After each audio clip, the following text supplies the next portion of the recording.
Since I made mistakes in episode 31 last time, I will re-upload episode 31. Thank you. Now let's get back to the story of Sort of Coming audio series. Chapter 301. In the prefectural office, the old aide tugged Lu Gaohua along and walked to the back door of the government office. Lu Gaohua saw a horse-drawn carriage that was already prepared, and it looked like someone was about to embark on a long journey to someplace outside the prefecture. The old aide extended a hand and said with a wide smile, "Please enter the carriage, young master." A young woman opened the curtain of the carriage, and her face was stained with tears. Upon seeing that it was her younger brother, she released the curtain and felt a little bit better. She leaned against the wall of the carriage and started to think about young Master Lu again. Lu Gaohua was baffled and he asked, "Uncle Song, what's this all about?" "The prefectural overseer told me to take you and your older sister out of the prefectural city," the old aide replied with a stern expression. Lu Gaohua was astonished and retorted, "Leaving the prefectural city now? Why? Is Blusher Prefecture genuinely facing a great catastrophe?" "Uncle Song, the more dangerous the situation is, the more that I can't leave the prefectural city. What will I do if something happens to father?" The old aide who had worked in the prefectural office for many years smiled and answered, "If something truly happens, what can a feeble scholar like you do?" Lu Gaohua was rendered speechless. "Young master, let's leave. Young mistress is still waiting for you," the old aide urged. Lu Gaohua shook his head and insisted, "I'm not leaving no matter what. You can tell my sister to leave by herself." Before he finished speaking, Lu Gaohua had already turned around to sprint to the back door. However, his vision suddenly became a blur, and he was surprised to find the old aide blocking the back door. As Lu Gaohua came to a stop, the old aide smiled like a sly old fox. He looked the young man up and down and said, "Uncle Song has traveled around the world before after all. It's only natural that I know some moves. Are you going to enter the carriage yourself? Or do you want me to knock you unconscious and carry you onto the carriage? Truth be told, I am already a bag of old bones. Can you bear to have me carry you around? You'll have to knock me out to stop me," Lu Gaohua said stubbornly. The old aide sighed and said, "Your father understands your stubborn temperament, so he initially told me to pass on a message. However, I purposely didn't mention it straight away because I was afraid of damaging the relationship between the two of you. Now that you're acting, however, I have no option but to tell the truth." Your father said, "Lu Gaohua, you've never done a single thing that satisfied me for the past 20 years. So, don't stay in the prefectural office to cause more trouble, okay?" Lu Gaohua's eyes became red, and his lips also started to tremble. He fell silent for a moment before asking in a feeble voice, "What about my younger sister?" The old aide shook his head and replied, "There's no time to worry about her right now. You and young mistress should leave first. I've already sent someone to search for second young mistress." Lu Gaohua was about to say something stubborn again, and the old aide also became impatient. He stomped his feet and snapped, "Oh my dear young Master Lu, don't blame me for saying this, but how can a man achieve great things if they're so hesitant and over-emotional? My parents don't care about me, and my younger sister doesn't care about me either. I'll be shocked if a bastard as useless as me can achieve great things." Lu Gaohua exclaimed in grief. The old aide almost choked upon hearing this and he huffed, "Leave, leave, leave, hurry up and leave." Lu Gaohua was slightly dazed, and he felt like he would be wrong no matter what he did. At this moment, he couldn't help but recall the things that had weighed heavily on his mind in the past. For example, his father always being busy with official matters and essays about morality, his father enjoying profound discussions with outsiders and being willing to play Go for an entire afternoon with guests, and his father never sparing words of praise for the sons and daughters of his good friends. However, his father had always been indifferent toward him, especially after he had failed to do well in the imperial examination. Sometimes his father would even ridicule him. Only at this moment did Lu Gaohua realize that these were nothing more than trivial matters. The old aide sighed and said, "Just leave, okay? You'll only cause more trouble if you stay here. You'll cause your parents to worry for nothing." There was a pitiful smile on Lu Gaohua's face as he replied, "Okay, I'll leave then." The old aide nodded and waited for Lu Gaohua to enter the carriage. He then sat in the driver's seat and slowly navigated the carriage along the street where everyone's door was tightly shut. The hoofs of the horse clip-clopped toward the south of the city. Lu Gaohua gazed out at the scenery in the prefectural city as the horse-drawn carriage trundled along. Most streets were still as busy as always, and there were many travelers as well as a large number of shops. Things were extremely lively, and people were blissfully unaware of the perilous danger that was already lurking over the entire prefectural city. According to General Ma, the demons were definitely well prepared since they dared to act in such a brash and wanton manner. In the worst-case scenario, the death toll would definitely be more than just a few hundred people. In the past, many catastrophes had been labeled as plagues by the imperial court of Colorful Garment Nation. These so-called plagues had killed tens of thousands of people, and many of these catastrophes had actually been demonic cultivators deploying sinister formations, or sullied immortal treasures breaking free from control. It was often the case that the corpses of the victims would be left alone to face the elements. This was because no one dared to collect the corpses to bury. The so-called plague that had infected Blusher Prefecture back then was also one such situation.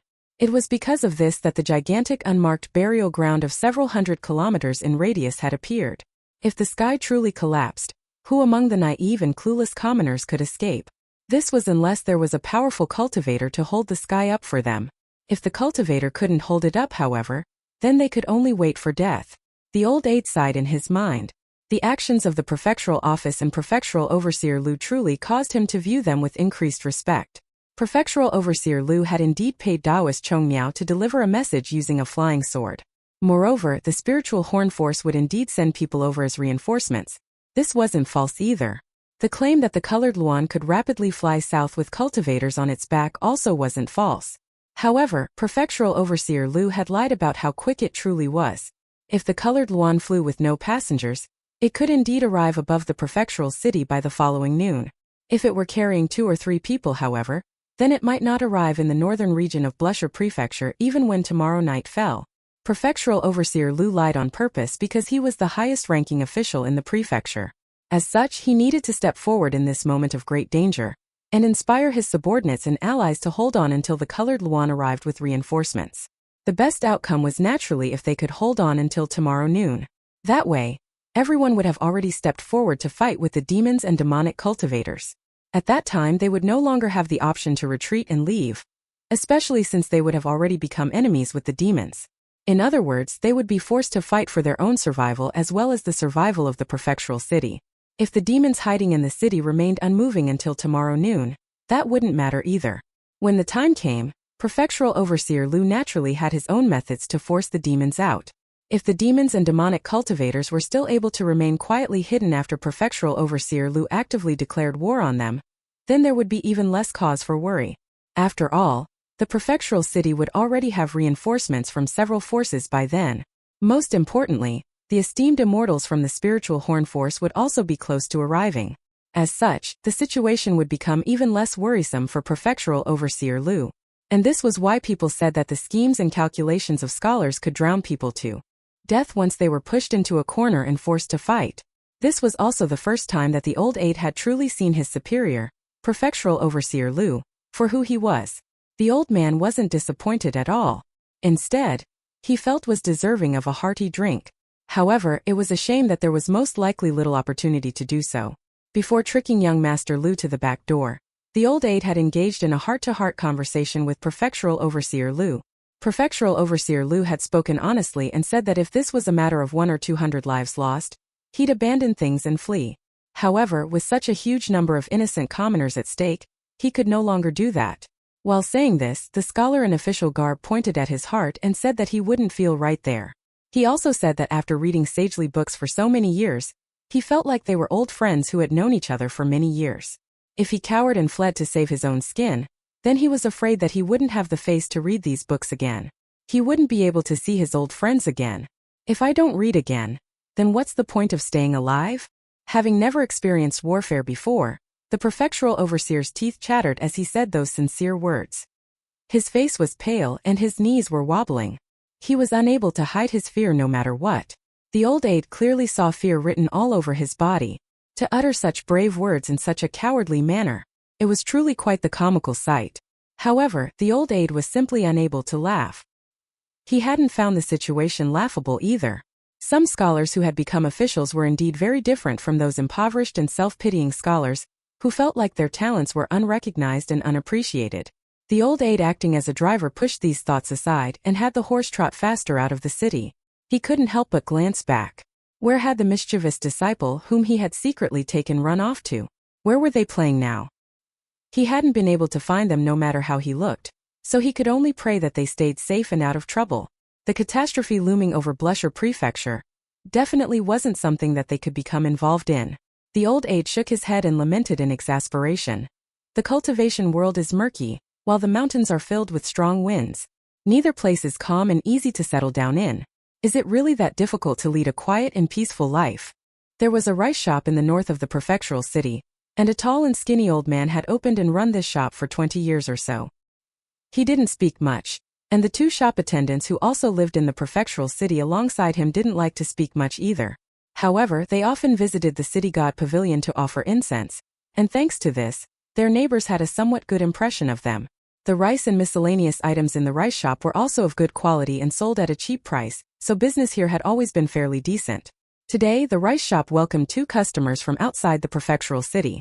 They were a middle-aged couple who looked honest and dutiful. The rice shop closed very early, and a young shop attendant who had been newly hired last winter explained that the shop owner had relatives visiting from afar. No one found this strange. After all, it was only normal for relatives who hadn't seen each other for a long time to chat for a bit longer. After closing the rice shop, the owner of the shop and the middle-aged couple sat around a table of mouth-watering dishes. The fragrance of the food wafted through the air. Meanwhile, the three shop attendants sat together in a corner and snacked on sunflower seeds. It was clear that they didn't have the right to sit at the table. The man who had come from afar directly reached over to grab an oily drumstick. He ravenously chowed down on it, and he held a pot of wine in his other hand as he ate. When he tilted his head back to drink wine, half of the contents would enter his mouth, while the other half of the contents would spill. The woman cocked her head slightly, pinched her chin with 2 fingers, and made a gentle tearing motion. A thin face mask was surprisingly torn off and slapped down onto the table. Only then did she lean back into the chair and heave a huge breath. Wearing this piece of shit is so uncomfortable. I can't even breathe properly. To think that I actually spent 30 snowflake coins for it. The 3 shop attendants drew a sharp breath. The maskless woman was truly very ugly. The 3 of them exchanged a smile. They felt like the woman had caught a bargain by buying the face mask for 30 snowflake coins. As the woman spoke, she reached up with her other hand to tear off a second face mask and throw it onto the table. The 3 shop attendants were instantly astonished. They all gulped as they looked at the woman. She was criminally beautiful, and the 3 shop attendants prayed that there wouldn't be a third face mask. However, they couldn't help but wail in their minds when the woman raised her hand again. Alrighty then, so she really is an ugly woman after all. To their surprise, the extremely beautiful woman winked at them and said in a sweet voice, "There's no more face mask. This is Big Sister's true appearance. Am I beautiful?" The owner of the rice shop huffed and said, "Hurry up and discuss the proper matters." The man tilted his chin and signaled for the woman to speak. He was still busy eating and drinking. The woman retrieved a small mirror and held it in front of her face as she tidied the hair at her temples. Her voice was lazy as she said, "Old Demon Man, we've come here to discuss how we're going to share the spoils." Old Demon Me grabbed some pickled cabbage with his chopsticks and placed them into his mouth. He crunched down on them and he furrowed his brow as he said, "We're yet to obtain the spoils, yet you're already thinking about how to share the spoils? Is wind blowing inside your head?" The woman lowered her mirror slightly and replied with an enchanting smile, "You have a very close relationship with immortal-colored glaze, and the 2 of you have been friends for more than 100 years. My husband and I are naturally aware of this. However, the ship is about to sink, so you're not thinking of drowning with him, are you, Old Demon Me?" The old man whom the woman had referred to as Old Demon Me put his chopsticks down and asked, "What's this all about? How beautiful." As expected of a high-grade face mask that cost me 80 snowflake coins. However, the shop owner was too cowardly, and he didn't dare to make me a face mask that was 70 to 80% similar to Xiaoyang's appearance even when I offered him 200 snowflake coins. The woman put the mirror on the table and tore off another face mask, revealing an old and freckled face. There was oil dripping from her husband's mouth as he chuckled and said, "That's exactly right. If you could buy a face mask that was 70 to 80% similar to Xiaoyang or Sujia's appearance, then I would be willing to spend 500 snowflake coins on it, to say nothing of 200 snowflake coins. At night, I can wrap my arms around immortal he or celestial maiden Su, and make love with them. TSK, what a divine life. I could go at it all night long." The woman rolled her eyes at her husband and continued to talk about the proper matters. A sword immortal with the surname Fu from Divine Edict sect has also joined the group of cultivators traveling south from the spiritual horn force. She's quite young, but her ego is even bigger than the heavens. While traveling south, the 2 elders from the spiritual horn force have both been treating this young girl as a bodhisattva. For real? Old Demon Me put his chopsticks down and asked with a solemn expression. The woman nodded and replied, "If this weren't the case, then what benefit would there be in us convincing you to break the alliance? We definitely won't cut off our nose to spite our face. If we're too careless when it comes to doing business, we definitely can't build up a time-honored reputation. Old Demon Me asked a critical question saying, how do you know that Divine Edict sect is involved in this matter? Do you have spies in the spiritual horn force? And they're spies with the senior standing in the force. Is this very strange? The woman retorted. The old man chuckled coldly and replied with a fake smile. As it turns out, your business has already extended to the forces in the mountains. How very impressive. The middle-aged man threw the chicken bone onto the floor and rudely interjected. It will only be impressive once we extend it to the peak of the mountains, right? Our small-time business is nothing compared to that. Old Demon Me, this is the situation right now, so tell us what your decision is going to be, the woman said directly. If you insist on remaining allied with immortal-colored glaze, my husband and I won't say anything else. We'll immediately leave after finishing this meal. After all, we can reap huge rewards from the spiritual horn force already. If you're willing to ally with us, however, then we should take our time to flesh things out. We'll activate the formation early after disposing of immortal-colored glaze, and we'll take advantage of the chaos to steal that treasure and then flee. The tall and skinny old man was slightly hesitant. The middle-aged man wiped his mouth and added, after killing immortal-colored glaze, you'll be able to obtain more than just his colored glaze bowl. You can keep however much of your old friend's belongings that you managed to find. However, that seal must go to us. Old Demon Me pondered for a moment before saying, give me a moment. He turned around to look at his youngest disciple. Toss some copper coins to calculate our fortune. The shop attendant was a handsome young boy with red lips and sparkling white teeth. There was a brilliant smile on his face as he retrieved a handful of copper coins. As he squatted on the floor and held the copper coins in his hand, he looked up and asked, Old Man Me, is there anything in it for me? You no longer need to wear female clothes at night, the old man replied calmly. The two other disciples exchanged a smile with unsurprised expressions. The young boy blushed slightly, and he asked in a shy and coquettish voice, how is this a benefit? Old Man Me, can you change it to something else? Old Demon Me thought for a moment before replying, I'll give you 10% of the benefits. After receiving these benefits, will I still be alive to enjoy them? The young boy asked in his soft and feminine voice. Old Demon Me cast a cold glance at his two other disciples who had already been with him for a long time. He then nodded at the young boy and said, yes, you will.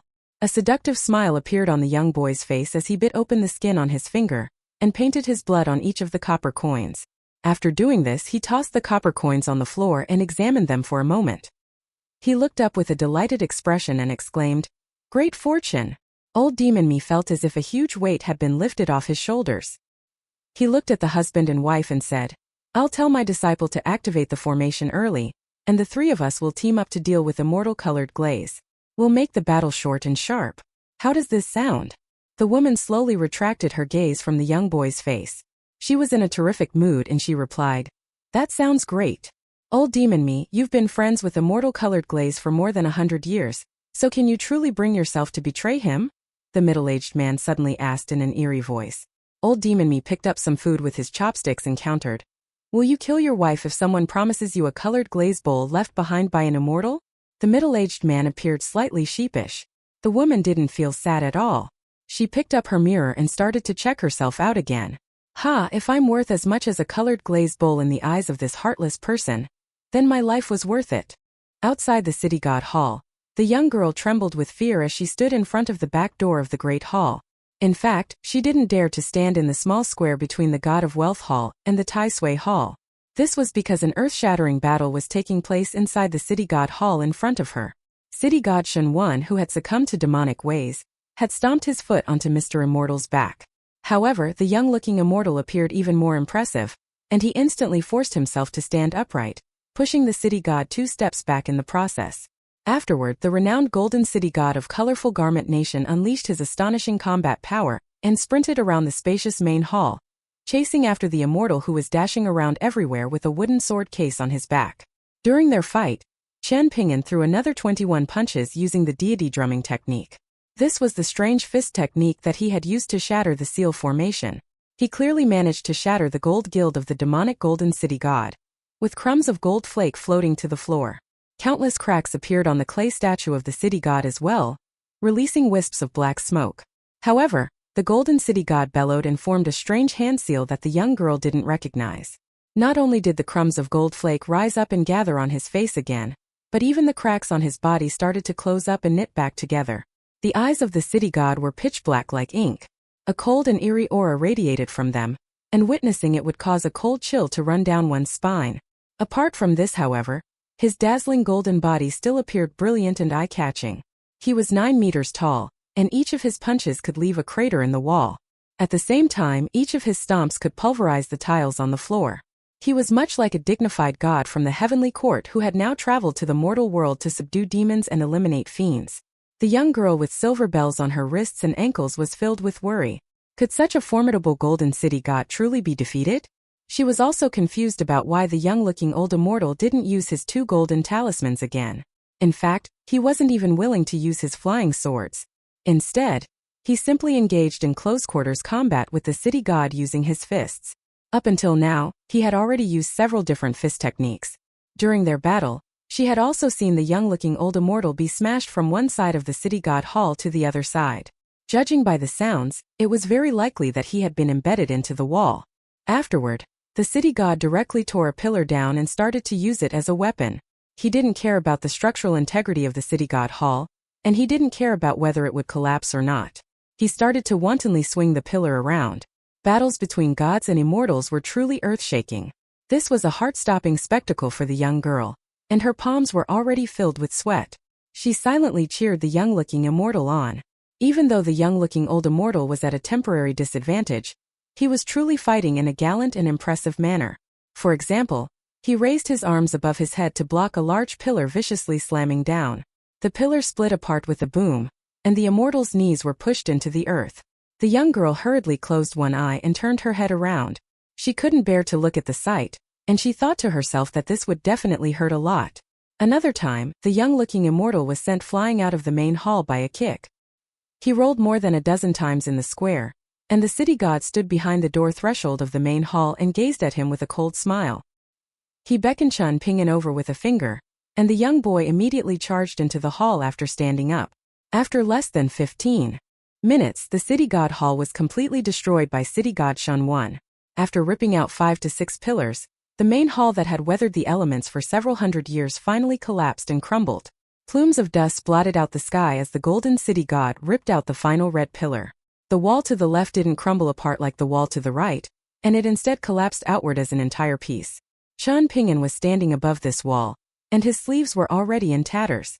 He turned around and softly spat out a mouthful of blood. Right now, Chen Ping'an was treating the golden city god as a second Ma Kuxuan. He was using this battle to temper his own physique and soul. He most likely couldn't defeat the city god with his fists alone. Moreover, it appeared as if the clay statue of the city god could quickly regenerate itself and return to its peak state in this city god hall no matter how it was pummeled and no matter how severe its wounds were. This was very unreasonable. Chen Ping'an glanced at the ruins of the city god hall out of the corners of his eyes. Thinking back to the positioning of the golden city god this entire time, he finally came to a realization. Pocket treasures were regarded as mystical small worlds, and these treasures worked in much the same way. Meanwhile, the sages from the different teachings and schools also had the notion of territory. For example, how Mr. Qi and Master Ruan were in charge of Jewel's small world. As long as Confucian sages were in schools and academies, and Militarian sages were in ancient battlefield ruins and so on, these sages would possess a time and geographical advantage when they did battle with others. It was logical to conclude that the city god of Blusher Prefecture's prefectural city also enjoyed such advantages in the city god hall. Chen Ping'an took a deep breath and continued to charge forward. He needed to test his theory and lure the city god out of the city god hall first. If he succeeded, then luring the city god out of the entire city god pavilion would naturally be the best outcome. However, things were often imperfect, and the golden city god instinctively refused to leave the ruins of the city god hall even though he had already succumbed to demonic ways and become utterly confused. Even when Chen Ping'an purposely became injured on 2 separate occasions and fell outside the city god hall to bait him, the golden city god still refused to step outside his territory. At most, he would only use the red pillars as weapons to wildly slam down at Chen Ping'an. Chen Ping'an was unwilling to waste too much time here. He still needed to return to the prefectural office as soon as possible to expose the main culprit behind these events. The hardy nature of this battle was finally revealed at this moment. Chen Ping'an continued to throw a barrage of punches. At the same time, 1st and 15th both flew out from his sword-nurturing gourd and shot toward the golden city god. Atop the ruins of the city god hall, the white-colored 1st and the emerald-green 15th cooperated with Chen Ping'an's fists and launched attacks as they circled around the clay statue of the golden city god. The young girl with silver bells was dazzled and stunned by this sight. In the end, Chen Ping'an retrieved a gold-colored treasure pagoda demon-suppressing talisman. At the cost of sacrificing this talisman and causing it to completely lose its luster, he finally managed to suppress the golden city god and shatter his gold statue. In the end, only a dozen or so shards of his gold statue remained. Along with these golden shards, there was also that small azure wooden box. Chen Ping'an silently collected these items and wiped the blood from his face. He then walked up to the young girl and asked with a smile, "What's your name?" "Lu Gaoxian," the young girl replied in a daze. "Gaoxing as in happy?" Chen Ping'an asked. The young girl blushed slightly and she explained, "Gao as in high and Xian as in warmth. Not happy." When choosing her name, her parents had hoped that she could thrive in the future and still experience warmth when reaching the highest peak. The young girl was quite beautiful, and her heart was also pure. She was unwilling to dwell on this matter, especially since the young-looking old immortal had just finished his intense battle with the golden city god. He needed to rest and replenish his energy. Chen Ping'an had initially wanted to praise her name and say that it could be appreciated by both refined people and commoners. In this sense, it was very similar to his own name. However, since it wasn't the Gaoxing he was thinking of, he could only swallow these words. Then something occurred to him and he asked in curiosity, "You're not Lu Gaohua's younger sister, are you?" The young girl's eyes lit up and she asked, "Oh, Mr. Immortal, you know my older brother." Chen Ping'an smiled and replied, "I met him not long ago, and I'm actually heading to the prefectural office right now. I need to tell your father that the old immortal is the true culprit behind everything."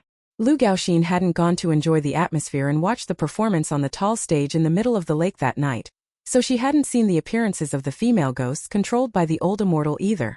Chen Ping'an was already leaping toward the tall wall surrounding the city god pavilion at this moment, and the young girl hurriedly followed behind him.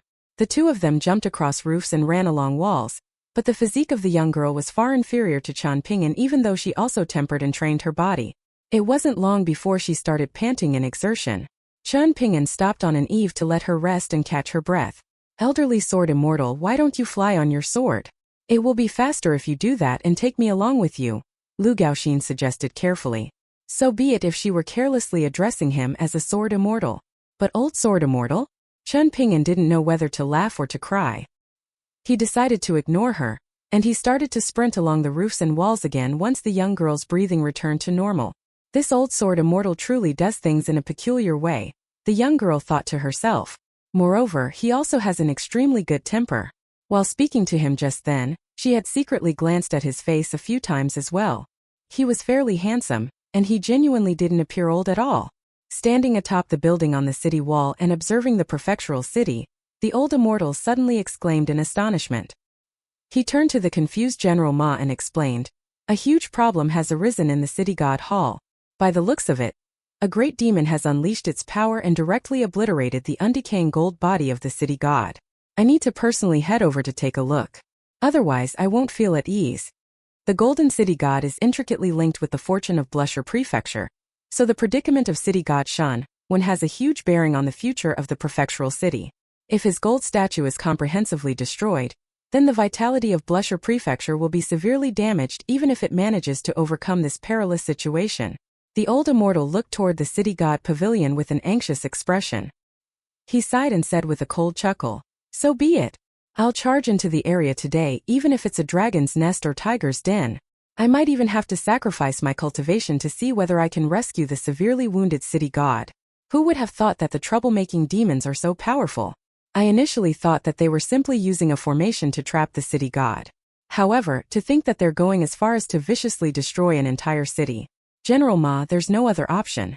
I'll temporarily leave the east gate of the city to you. Elder Huang, should I send a dozen or so elite infantrymen to help you?" General Ma asked in a solemn voice.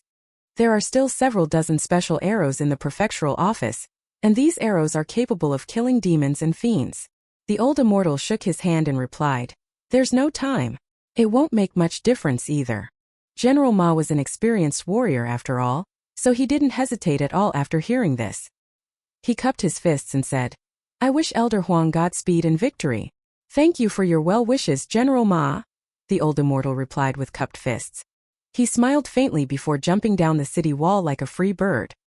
He fell dozens of meters and landed on the ridge of a house, and he gracefully stood up before dashing forward again. After a dozen or so graceful leaps, he eventually became nothing more than a small speck in the distance. He arrived outside the city god pavilion where the dust was just beginning to settle. Elder Huang, also known as immortal-colored glaze by Old Demon Me, and the middle-aged husband and wife, didn't head inside the city god pavilion straight away. Instead, he went to the large square outside the tall walls in front of the great hall. He slowly walked forward. He waved his large sleeves, causing a large stack of yellow paper talismans to flutter in midair. Smoke billowed from the yellow paper talismans, and they quickly transformed into a dozen or so sword-wielding young women in the blink of an eye. They were dressed in white, and their movements were light and nimble as their slender figures dashed toward the great hall that honored the general who had helped to found Colorful Garment Nation. When the old immortal walked past the two severely damaged statues of the heavenly officials, the poisonous vermin that had been crawling over them had already disappeared without a trace. He walked inside the great hall. Most of the clay statues here remained largely intact, and immortal-colored glaze naturally knew the reason behind this. There was no deity here, so these mighty-looking clay statues were, in fact, nothing more than just clay statues made by craftsmen. Thus, Old Demon Me naturally wouldn't spend his time and effort tampering with them. After all, that would be a huge waste of his unique incense offerings. The sword-wielding young women who had performed on the tall stage in the middle of the lake nimbly dashed to the small square between the God of Wealth Hall and the Tai Sui Hall. One of them moved their mouth slightly, and it was as if they were quietly calling out to someone. However, there was no reply. Immortal-colored gaze stepped out the back door of the great hall and stood still. He looked around before frowning and saying, "There's no need to call for her anymore. Your colorful garment sister has already been beaten back to her original form. In fact, even I can't detect her remnant soul. The person who defeated her has a very high cultivation base." The old immortal suddenly made a waving motion, causing the blood-red sword to instantly fly out from its hiding spot in the crown of the old cypress tree and appear in his hand. Immortal-colored glaze lowered his head and sniffed the sword. He felt slightly at ease, and this was because he didn't detect any demonic chi on the sword. This was a good sign, as it meant that it wasn't Old Demon Me who had discovered the abnormalities in this place. It wasn't he who had snatched away the Iron Essence official seal that appeared like a decorative piece. He casually tossed the blood-red sword to a young woman in white who had a mole next to the corner of her mouth. He then slowly continued forward. Even though the situation hadn't reached the direst state yet, it wasn't much better than the direst state either. The city god hall had been destroyed, and city god Shunwen had also been reduced to a pile of rubble. The martial god and the scholarly god had also suffered an identical fate. Meanwhile, the Iron Essence official seal was nowhere to be seen. Immortal-colored glaze's expression was dark, and he contemplated whether it was that mighty figure hiding far behind the scenes who had developed an interest in this seal, the Colorful Garment Nation Blusher Prefecture City God Protection Seal. Was it because of this that the mighty figure had kept things hidden from him and ordered someone to snatch the seal first? However, the old man quickly rid himself of this thought. There was no need for the mighty figure to do this, most likely. To chi refiners at the middle 5 tiers, such a treasure was naturally a valuable item worth as much as a city. These chi refiners would go as far as to fight with their lives on the line in order to obtain such a treasure. To that old immortal genuinely standing at the peak of Eastern Treasured Vile Continent, however, there was absolutely no need to do this. The seal was nowhere near valuable enough for him to go back on his word and act in such a forceful manner. The scheme of that person was far, far too grand. He was looking to install chaos and incite a frenzied war between 5 nations, including Colorful Garment Nation and Ancient Elm Nation. He wanted to hear the drums of war beating in the central region of Eastern Treasured Vile Continent, and he wanted to see smoke and ashes spreading through the lands. Immortal-colored glaze, this heretical wandering cultivator, had a dark expression as he entered the ruins of the city god hall. In the end, he arrived beside a wall that had collapsed outward as a single piece. Even though the wall was complete and without large cracks, there were a large number of small cracks and dents along its length. The old immortal carefully examined every last detail. There were 81 beautiful women dancing with large sleeves illustrated on the wall, but only 30 or so of them remained mostly intact. The old man stomped his feet and lamented, "What a terrible waste!" After confirming that there was no one around, the old man still ordered the sword-wielding young women to stand guard in different locations. Only then did he squat down and retrieve a small and exquisite bowl with 7 brilliant colors. The bowl was dazzling and bright, and the old man carefully held it in his left hand after taking it out of his sleeve. The surroundings were instantly illuminated by several different colors. This was a spectacular sight. Immortal Colored Gaze hurriedly waved his right sleeve, slightly suppressing the multicolored glow illuminating the ground.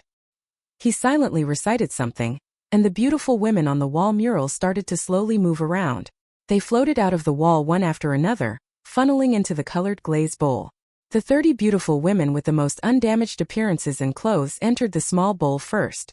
Afterward, a dozen or so beautiful women with undamaged face but damaged clothes and limbs entered the bowl. In the end, only the women with damaged face and body alike remained on the wall. It was as if there were quiet sobbing flowing through the wall like a gentle stream flowing over rocks. However, the old man was unwilling to stop at this, and he even dragged the entire background of the mural from the wall. He placed the background inside his small bowl as well.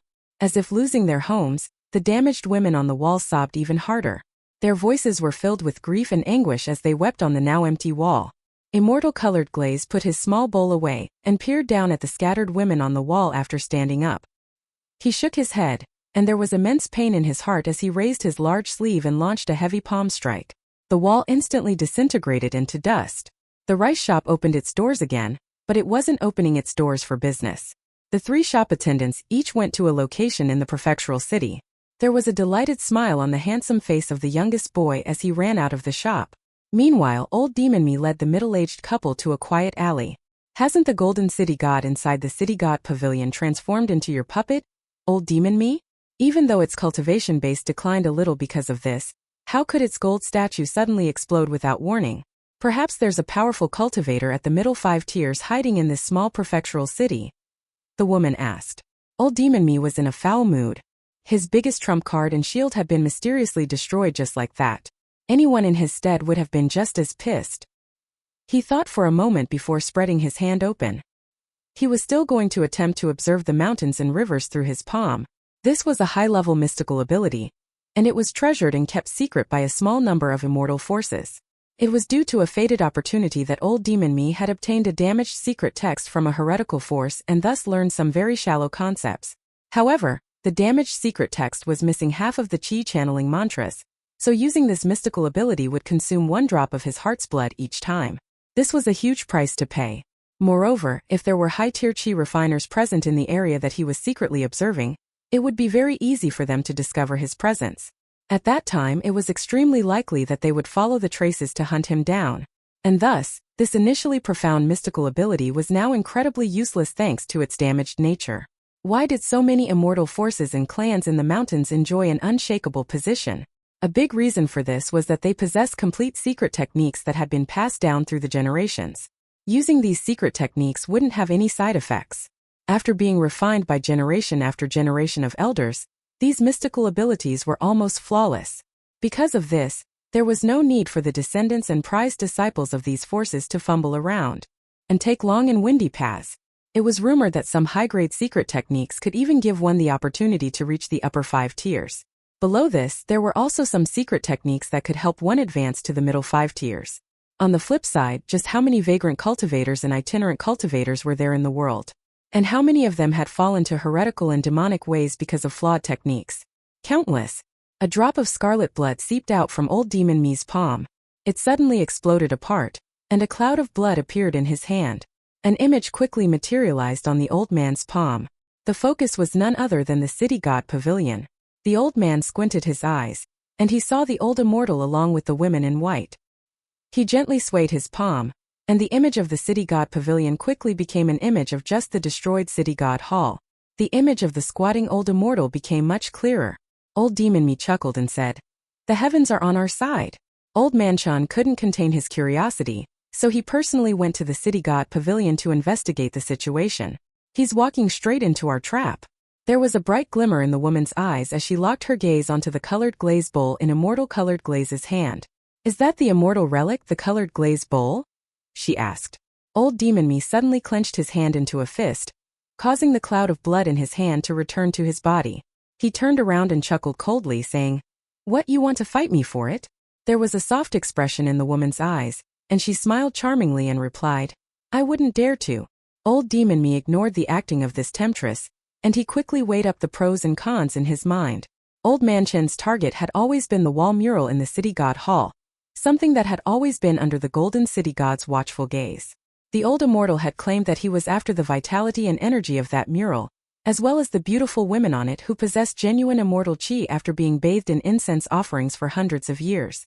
Moreover, he could use the mural to shelter the souls of the women that he had gathered from the unmarked graveyards. The benefits were twofold, and perhaps he could even nurture a few entities as powerful as the woman in colorful robes. Old Demon Me finally came to a realization at this moment. Perhaps that seal from Mount Longhu's heavenly master residence had never been in the prefectural office or the Zhao clan residence. Instead, it had always been in the city god pavilion.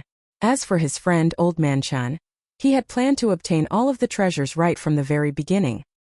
He had never considered giving the seal away to Old Demon Me, who had worked extremely hard with his disciples to fight for this seal. What a brilliant plan, immortal colored glaze.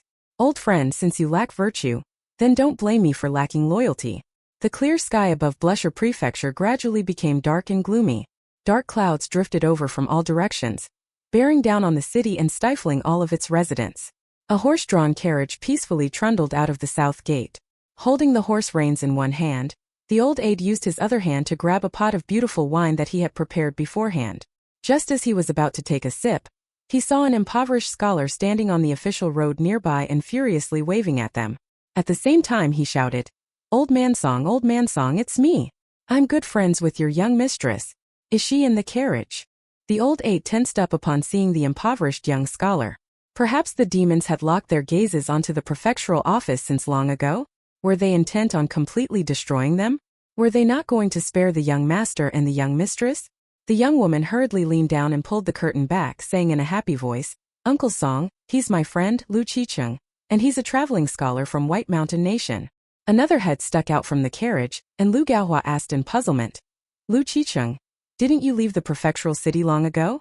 How are you still here? Which young mistress were you teasing and flirting with?"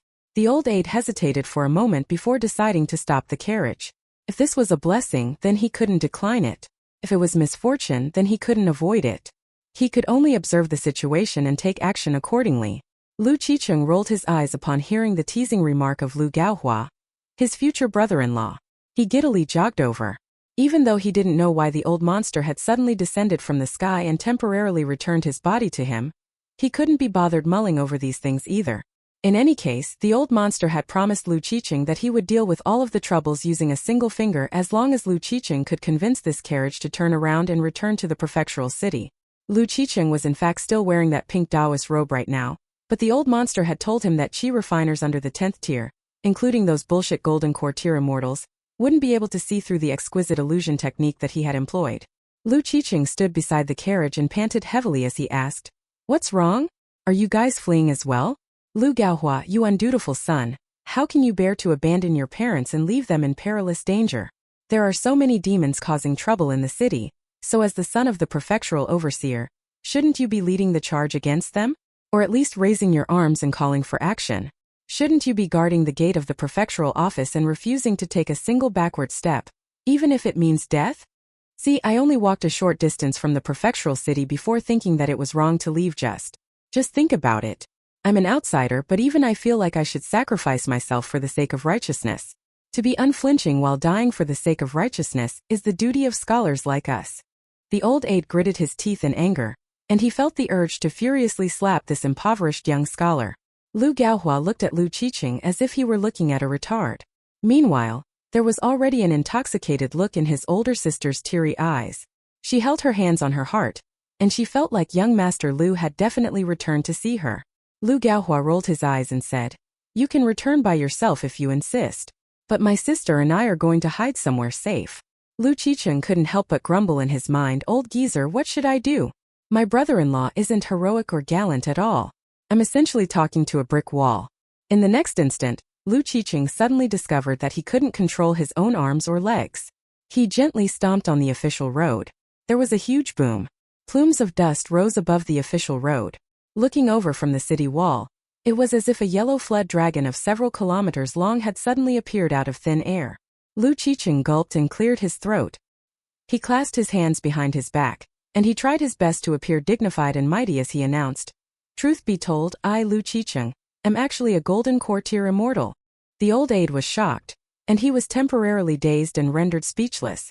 Perhaps only the most top-notch grandmaster in colorful garment nation, that old sword god living in seclusion, could unleash such a powerful stomp, right? Was the irresponsible and impoverished young scholar in front of them actually an immortal from the mountains messing around in the mortal world? Lu Qicheng attempted to stand on his tippy toes and directly fly onto the carriage. However, his body remained unmoving. In the end, he could only give up and dejectedly climb onto the carriage. After squeezing into the carriage, he sat cross-legged between the brother and sister who were exchanging a glance with each other. Lu Qicheng turned around to look at the excited young woman, and he said with a faint smile, "Miss Lu, sincerity leads to things coming true, am I correct?" Chen Ping'an and Lu Gaoxin arrived on a roof ridge near the prefectural office. Chen Ping'an came to a stop, and the young girl was just about to ask him something. However, Chen Ping'an pointed at the walls and tall buildings of the prefectural office. The young girl looked over, and her heart immediately shuddered. There were numerous powerful bows specially crafted by Mahis cultivators, and all of the arrowheads were directly aimed at the two of them. The dozen or so powerful archers were all dressed in suits of armor from colorful garment nation. Lu Gaoxin frowned and said, "They look like guards left at the prefectural office by General Ma, so they might not recognize me. Should I shout and explain our identity? Everything will be fine as long as I explain the situation. However, I'm afraid that a lot of time might be wasted if the officials start to interrogate us." Chen Ping'an looked up at the sky, and he hesitated for a brief moment before replying, "Let's part ways here. You don't need to charge inside too quickly, and you can explain the situation to them when they stop you.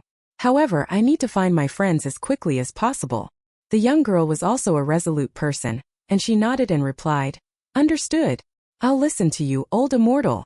Chen Ping'an took a deep breath before leaping up into the sky. An arrow viciously whizzed over, but Chen Ping'an suddenly rose even higher. He lightly stepped on the arrow and charged toward the prefectural office. Chen Ping'an's forceful charge invited volley after volley of powerful and accurate shots from the archers. The guards that General Ma had left at the prefectural office were all top-notch elite soldiers that he had brought over from the borders.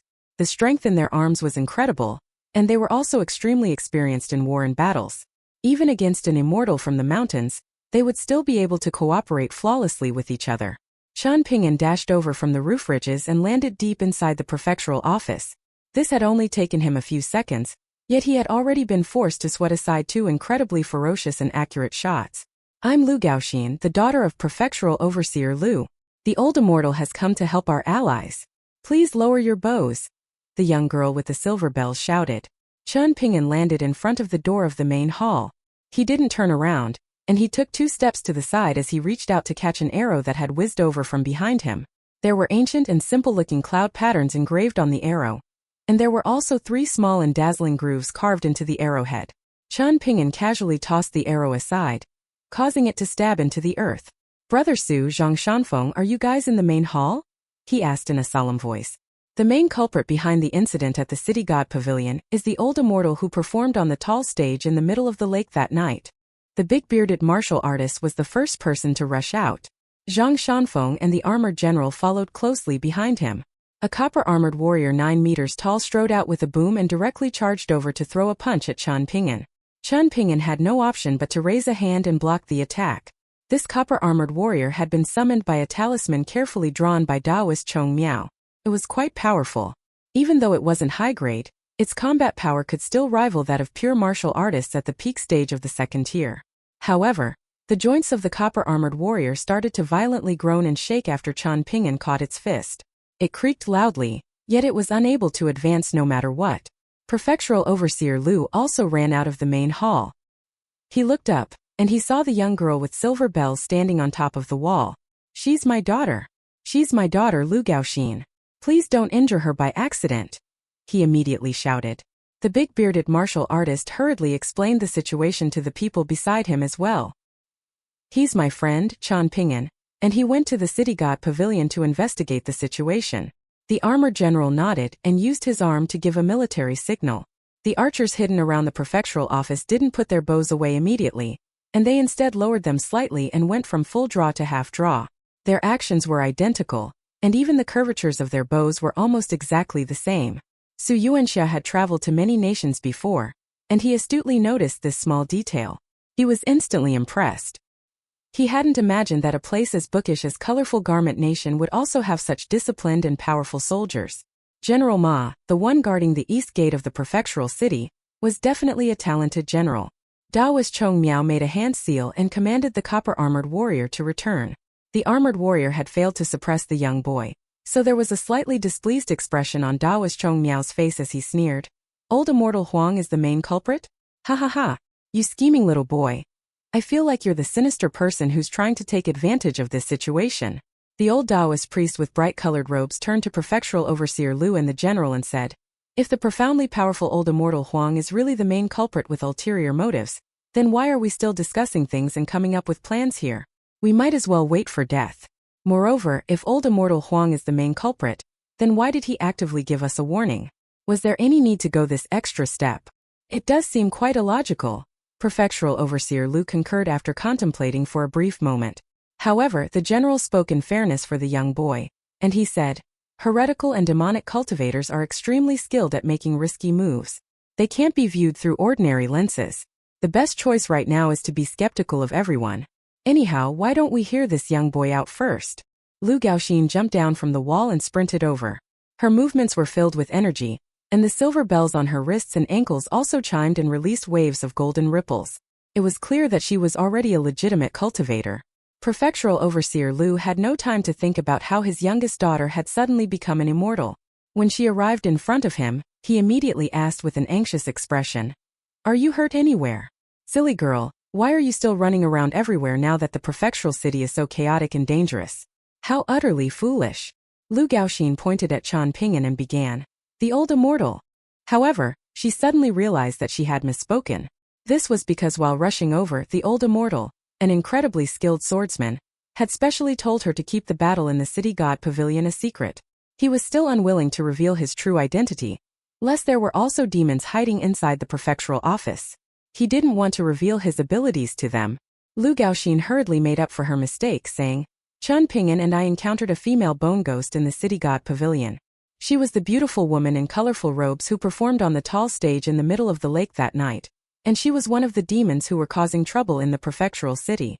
It took Chan Ping'an and me a lot of effort to finally subdue her. Yet the city god and his two subordinate gods had unexpectedly succumbed to demonic ways as well. Black smoke was billowing from their faces, and they were just about to hunt us down. Fortunately, an old immortal who could manipulate flying swords rushed over at that moment and rescued us. However, the old immortal was also severely wounded because of this, so he told us to rush over to explain the situation first. That old man with the surname Huang is scheming to obtain an immortal treasure with his allies. The old immortal wanted me to tell you not to bring wolves into the prefectural office, father. He also said that if it's necessary, he'll definitely offer assistance again once he recuperates his Sea of Qi and bonded flying sword. He'll help us subdue demons and eliminate fiends. Chun Ping'an's expression was calm, and he praised the sharp-witted young girl in his mind. Compared to Zhu Lu's behavior in Go Table Mountain, and the group of youths outside the rundown temple back then, Lu Gaoxin was truly much more impressive. Everyone briskly returned to the main hall. Before they could sit down, however, an elite soldier drenched in blood walked in and informed them that commoners who had seemingly fallen to demonic ways had appeared in several places inside the prefectural city. These people were violently killing others regardless of whether they were family, friends, or neighbors. The commoners were like pure martial artists who had fallen to demonic ways, and they all shared a similarity in that there was blood seeping from their eyes. They were also incredibly agile, and this made them incredibly difficult to deal with. Many soldiers and law enforcers had already been wounded. Not only this, but sanguine glows also appeared in unison in many places around the prefectural city. They appeared on stone arch bridges filled with travelers, they appeared in quiet alleys, and in many other places. Wherever they appeared, plants would wither and fish would turn belly up. The atmosphere in the main hall was solemn. Prefectural Overseer Lu forcefully composed himself and started to organize his men. Apart from ordering people to rush over to the east gate as quickly as possible to warn General Ma about old immortal Huang's potential identity, the people inside the main hall were also divided into groups of two. They would head to different places in the city to investigate the abnormalities and guard against further accidents. If they came across demonic beings or affected commoners, they had the right to execute them on the spot. Apart from this, The petty officials in the prefectural office were also told to leave the office. They were tasked with warning the commoners about the situation and telling them to immediately go home. They weren't allowed to leave their house after that, and those who flouted the command would be severely punished as if they had disobeyed the night curfew. Xianxia was grouped together with Zhang Shanfeng, with the former being a pure martial artist and the latter being a Taoist priest. This was a perfect combination. Meanwhile, Taoist Chong Miao was grouped together with the armored general. At Lu Gaoxin's earnest request, she was put together with Qian Ping'an. However, regardless of how selfless prefectural overseer Lu was, Hao could be fine with his daughter rushing into danger. Fortunately, a gallant cultivator offered to go to the Zhao clan residence along with Qian Ping'an and Lu Gaoxin. Only then did prefectural overseer Lu repeatedly warn Lu Gaoxin not to be reckless. She had to listen to the two powerful cultivators. Lu Gaoxin was naturally overjoyed. She nodded and promised her father that she would definitely be careful. However, prefectural overseer Lu was still worried that she wasn't taking this seriously enough, so he dragged her over and warned her again. The young girl became slightly impatient, but the young-looking old immortal next to her suddenly said, "Young Mistress Lu, don't make prefectural overseer Lu worry about you." Lu Gaoxin faltered for a moment before looking over at Qian Ping'an. She saw that he wasn't angry, and he wasn't taking advantage of his seniority either. Instead, he simply looked like he wanted to do things a bit better. Even though Lu Gaoxin was puzzled about his intentions, she still forced herself to patiently bid farewell to her father. She promised him that she definitely wouldn't be reckless. Prefectural overseer Lu felt slightly more at ease, and he cupped his fists and thanked Qian Ping'an and the martial artist. "Then I'll leave my daughter to the two of you," he said sincerely. Qian Ping'an and the martial artist returned the gesture. The three of them then rushed to the Zhao clan residence, which was only 2 streets away from the prefectural office. The martial artist with the surname Do looked up at the sky. He shook his head and sighed with emotion, saying, "Be it immortals from the mountains or be it demons and fiends, none of them care about the lives of mortal humans. It shouldn't be." Qian Ping'an didn't know how to respond. In the end, he chose to remain silent. The three of them arrived in front of the Zhao clan residence, and there were already men and women who had fallen to demonic ways, baring their teeth and swinging their arms as they charged out to attack. The archers and guards outside were mainly from the law enforcement office and prefectural office, so how could they have come across such a scene before? After all, they would only be dealing with thieves and robbers at most for their work. Most of them were deathly pale, and the accuracy of the archers was simply unbearable. Moreover, the family members and servants from the Zhao clan surprisingly continued to charge forward even after being struck by arrows. Qian Ping'an personally witnessed a young boy with a bloody face being struck in the chest by a powerful arrow from 20 paces away. He was sent flying and knocked to the ground, but he immediately struggled to his feet with the arrow sticking out from his chest. Afterward, he vomited blood as he continued to charge at them. The crude formation of the archers and guards was immediately dismantled by the charging commoners who had fallen to demonic ways. As such, they had no option but to engage in close-quarters combat with these people who didn't fear death. If Qian Ping'an and the others hadn't arrived in a timely manner, it was very likely that the people rushing out from the Zhao clan residence would have soon spread all over the prefectural city. Like a plague of locusts, they would have caused immense damage. Qian Ping'an didn't know whether this demonic infection could be cured, so he mainly focused on using his fists and legs to push these people back toward the Zhao clan residence. Lu Gaoxin rang her silver bells, and numerous golden flowers materialized in the air and floated into the surroundings. The demonic commoners who came into contact with the golden flowers would all crumble and transform into puddles of thick blood. A foul stench filled the air. The saber-wielding martial artist with the surname Do drew his saber, which radiated a blinding snow-white light. Each time he slashed down, a demonic commoner would be cleaved into 2, regardless of whether they were men or women, old or young. His saber skills were very impressive, and he was clearly a grandmaster who had already returned to a state of natural simplicity. His strikes were direct and simple, and there wasn't any unnecessary flourish at all. Compared to Xianxia's saber skills, however, his movements were missing the coarse aura of a warrior on the battlefield. Instead, there was an additional aura of mysticality. It was extremely likely that he was a martial arts grandmaster at or above the 4th tier. This person hadn't revealed his true abilities in the main hall in the prefectural office, and it was clear that he was adhering to the so-called notion of grandmasters not flouting their strength. After blocking a wave of demonic commoners from the Zhao clan residence, Lu Gaoxin discovered that the ground around her was filled with blood and torn limbs. She suddenly squatted down and started to throw up. A speck of red light suddenly flashed and disappeared from inside the Zhao clan residence, releasing a concentrated yin aura. Seeing that there was temporarily no danger in front of the Zhao clan residence, Qian Ping'an nimbly leaped over the tall wall of the residence with a tap of his foot. He dashed toward the location where the red light had appeared. Following the traces left by the red light, Qian Ping'an arrived at an elegant and tranquil courtyard with a 3-story scripture library. There was a young man in white sitting on the steps of the building in a lazy manner, and one of his hands held his cheek while his other hand held an ancient book. He opened his mouth and yawned. The extremely handsome young man looked sideways at Qian Ping'an and asked with a faint smile, "Why have you arrived so late? Your bearing is quite extraordinary, so perhaps you're an immortal from the mountains? Or are you a sect disciple traveling around the martial arts world?" After sitting up straight, the young master from the Zhao clan moistened his finger with saliva and gently flipped the page of his book. Another speck of red light flashed and disappeared. The red light transformed into a thick rope, as if a python were contorting itself in the air. After pausing near the tall wall of the courtyard for a moment, it was just about to shoot towards someplace in the residence and attach itself to the body of a commoner. Qian Ping'an patted his sword nurturing gourd. The bright red light was instantly sliced apart. The young master in white raised his brows and said in amusement, "Oh, you're also a minor sword immortal? How very impressive. I've heard that sword cultivators at the lower 5 tiers had immense destructive power, but it's also very easy for their stamina to be too low. After unleashing a few dazzling bursts of sword chi, it's very easy for them to become exhausted and powerless. I wonder if you're the same or more powerful." The young master in white held the ancient book in one hand and used his other hand to flip through it from the beginning to the end. Several dozen streaks of red light that were snake-like and as thick as a thumb soared into the sky next to the scripture library. They were just about to shoot off in different directions. However, the young master in white saw that the young boy with a vermilion wine gourd by his waist was surprisingly in the mood to take a sip of wine. He was just about to sneer and mock the young boy some more, but the expression on his face quickly froze. This was because the banded red snakes in the sky were instantly sliced apart by bursts of crisscrossing white light. A cold sensation then spread over his glabella, and his eyes widened in shock as if he had seen a ghost during daytime. He died a miserable death. As it turned out, the flying sword had done more than just pierce through its head.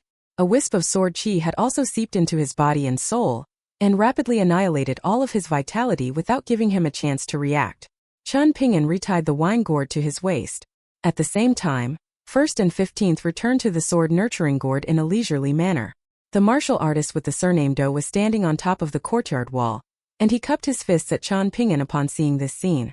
A thought suddenly occurred to Qian Ping'an and he said, "Tell Lu Gaoxin that I'm going to head over to the Mountain Lord Temple first. I won't be long." The martial artist laughed heartily and replied, "This place is already under control, and there are only a few small fry left. Please be at ease and head over." Qian Ping'an felt slightly exasperated. He had intended to conclude the battle as quickly as possible, but his act of killing his enemy using his flying swords had still been seen by someone else. He nodded in acknowledgement before tapping his feet and dashing away into the distance. Qian Ping'an sprinted through the city and leaped over the city walls, and he eventually arrived at a deserted Mountain Lord temple following the voice in his mind's lake. He looked up, and he saw an elegant scholar beckoning him over from the Mountain Lord temple. There was a smile on his face, yet his body was faint and swaying as if it were a flickering flame that was about to extinguish. Qian Ping'an hesitated for a moment before making his way over.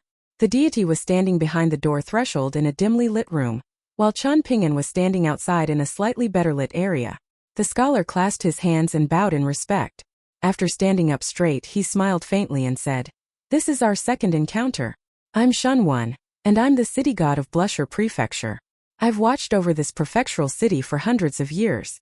The outcome today was predestined by the karma of the past, and it was my mistake that led to this eventual result. If it weren't for you preventing me from comprehensively falling to demonic ways, perhaps the mighty golden city god of colorful garment nation would have ended up helping those sinister demons. Perhaps I might have become a sinister god who massacred his own people. I need to thank you for your help." The scholar smiled in a carefree manner after saying this, and he continued, "I was oblivious to the fact that I was falling to demonic ways back then, so my actions must have been foolish and comical in your eyes, young immortal. I need to thank you for helping me, such that I didn't attack my own people and end up with a foul reputation in the history books. I also need to thank you for your honesty and trust. Your willingness to return that azure wooden box to me is truly extraordinary." When entering the city god hall back then, Qian Ping'an had been willing to return the wooden box to city god Shen One. This was a good deed. Qian Ping'an clearly possessed a pocket treasure, yet when returning the azure wooden box to city god Shen, he had retrieved it from his sleeve instead of his pocket treasure. This signified that the young foreign boy had always viewed the wooden box as a possession of the city god hall. This was a good heart. Qian Ping'an carefully observed city god Shen, and he was no longer able to detect traces of demonic aura. He breathed a small sigh of relief. He hesitated for a moment before cupping his fists and saying, I was trying to protect myself in the city god hall back then, so I had no option but to destroy your gold statue. Shen was no longer appearing in front of others as the golden city god of colorful garment nation, and he waved his hand and changed the topic, asking, Young esteemed immortal, are you a scholar? Qian Ping'an felt slightly ashamed, and he shook his head and replied, I can't be regarded as a scholar. Right now, I only know how to flip through books and make some notes. I simply hope that I can learn some more characters and learn some moral principles. City god Shen smiled and asked, Do you know about the uses of gold statue shards? Qian Ping'an shook his head in response. He indeed didn't know. You have to take care of those golden shards, city god Shen said softly. Regardless of whether it's formal gods of mountains and rivers, gods of the city god temples, or gods of the martial temples and scholarly temples, all of the deities who enjoy incense offerings in the world have something called a gold statue. We're appointed to our position by the imperial court, and we'll have a gold statue made of us after that. Afterward, we'll nurture our own spiritual nature and divine aura. However, gold statues are also separated by grade, just like how officials are separated by rank.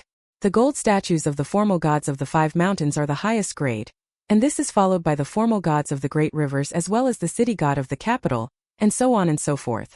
The item inside the azure wooden box is a seal personally carved by some great heavenly master from Mount Longhu's heavenly master residence, colorful garment nation Blusher Prefecture city god protection seal. This is a supremely powerful immortal tool that possesses the mighty power of the heavens, but it can only be used if one channels a 5 lightning cultivation method. Even though I'm the current city god of Blusher Prefecture's prefectural city, deities like me are unable to wield lightning techniques from the Taoist orthodoxy. In reality, it was more of a symbolic gesture when Heavenly Master Residence bestowed this seal to Blusher Prefecture. It was in order to protect the feng shui of Blusher Prefecture, and it wasn't for the sake of granting power to the city god or to the chi refiners from colorful garment nation. If it weren't for this Heavenly Master seal formlessly deterring the demons, the unmarked graveyards filled with resentful auras outside the prefectural city would have already affected us long ago. Qian Ping'an thought for a moment and asked, Should I hand it over to Prefectural Overseer Lu for you? Or should I hand it over to the Emperor of Colorful Garment Nation? City god Shen carefully looked into the pure and limpid eyes of the young boy. He then waved his sleeve and said with a hearty laugh, The sages teach us that divine artifacts in the world should only go to those with virtue. There was immense weight behind the golden city god's words.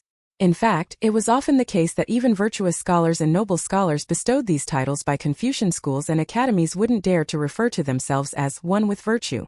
There were 3 ways to immortality for scholars: to become a paragon of virtue, a paragon of achievement, or a paragon of words.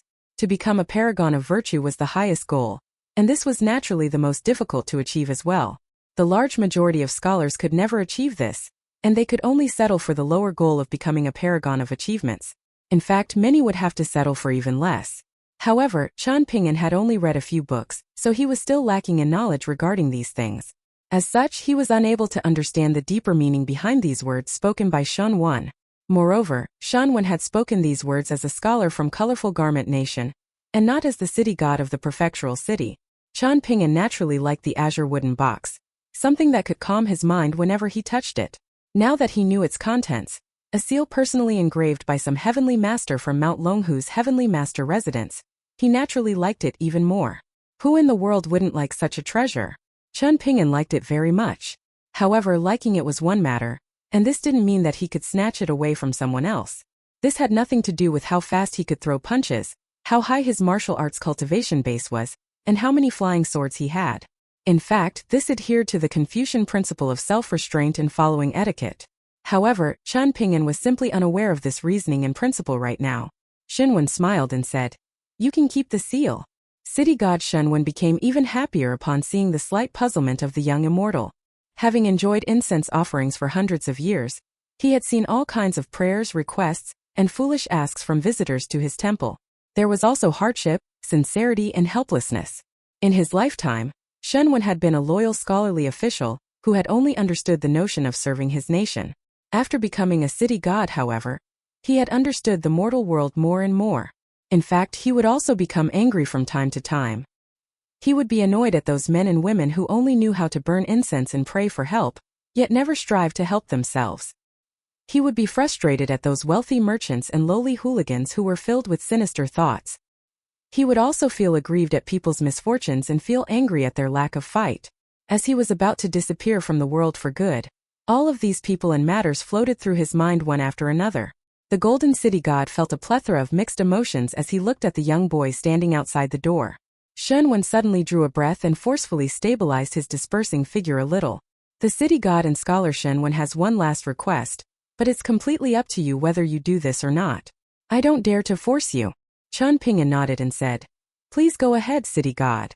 If a wise emperor assumes the throne of Colorful Garment Nation in the future, could you please offer them some assistance? Xianxia asked.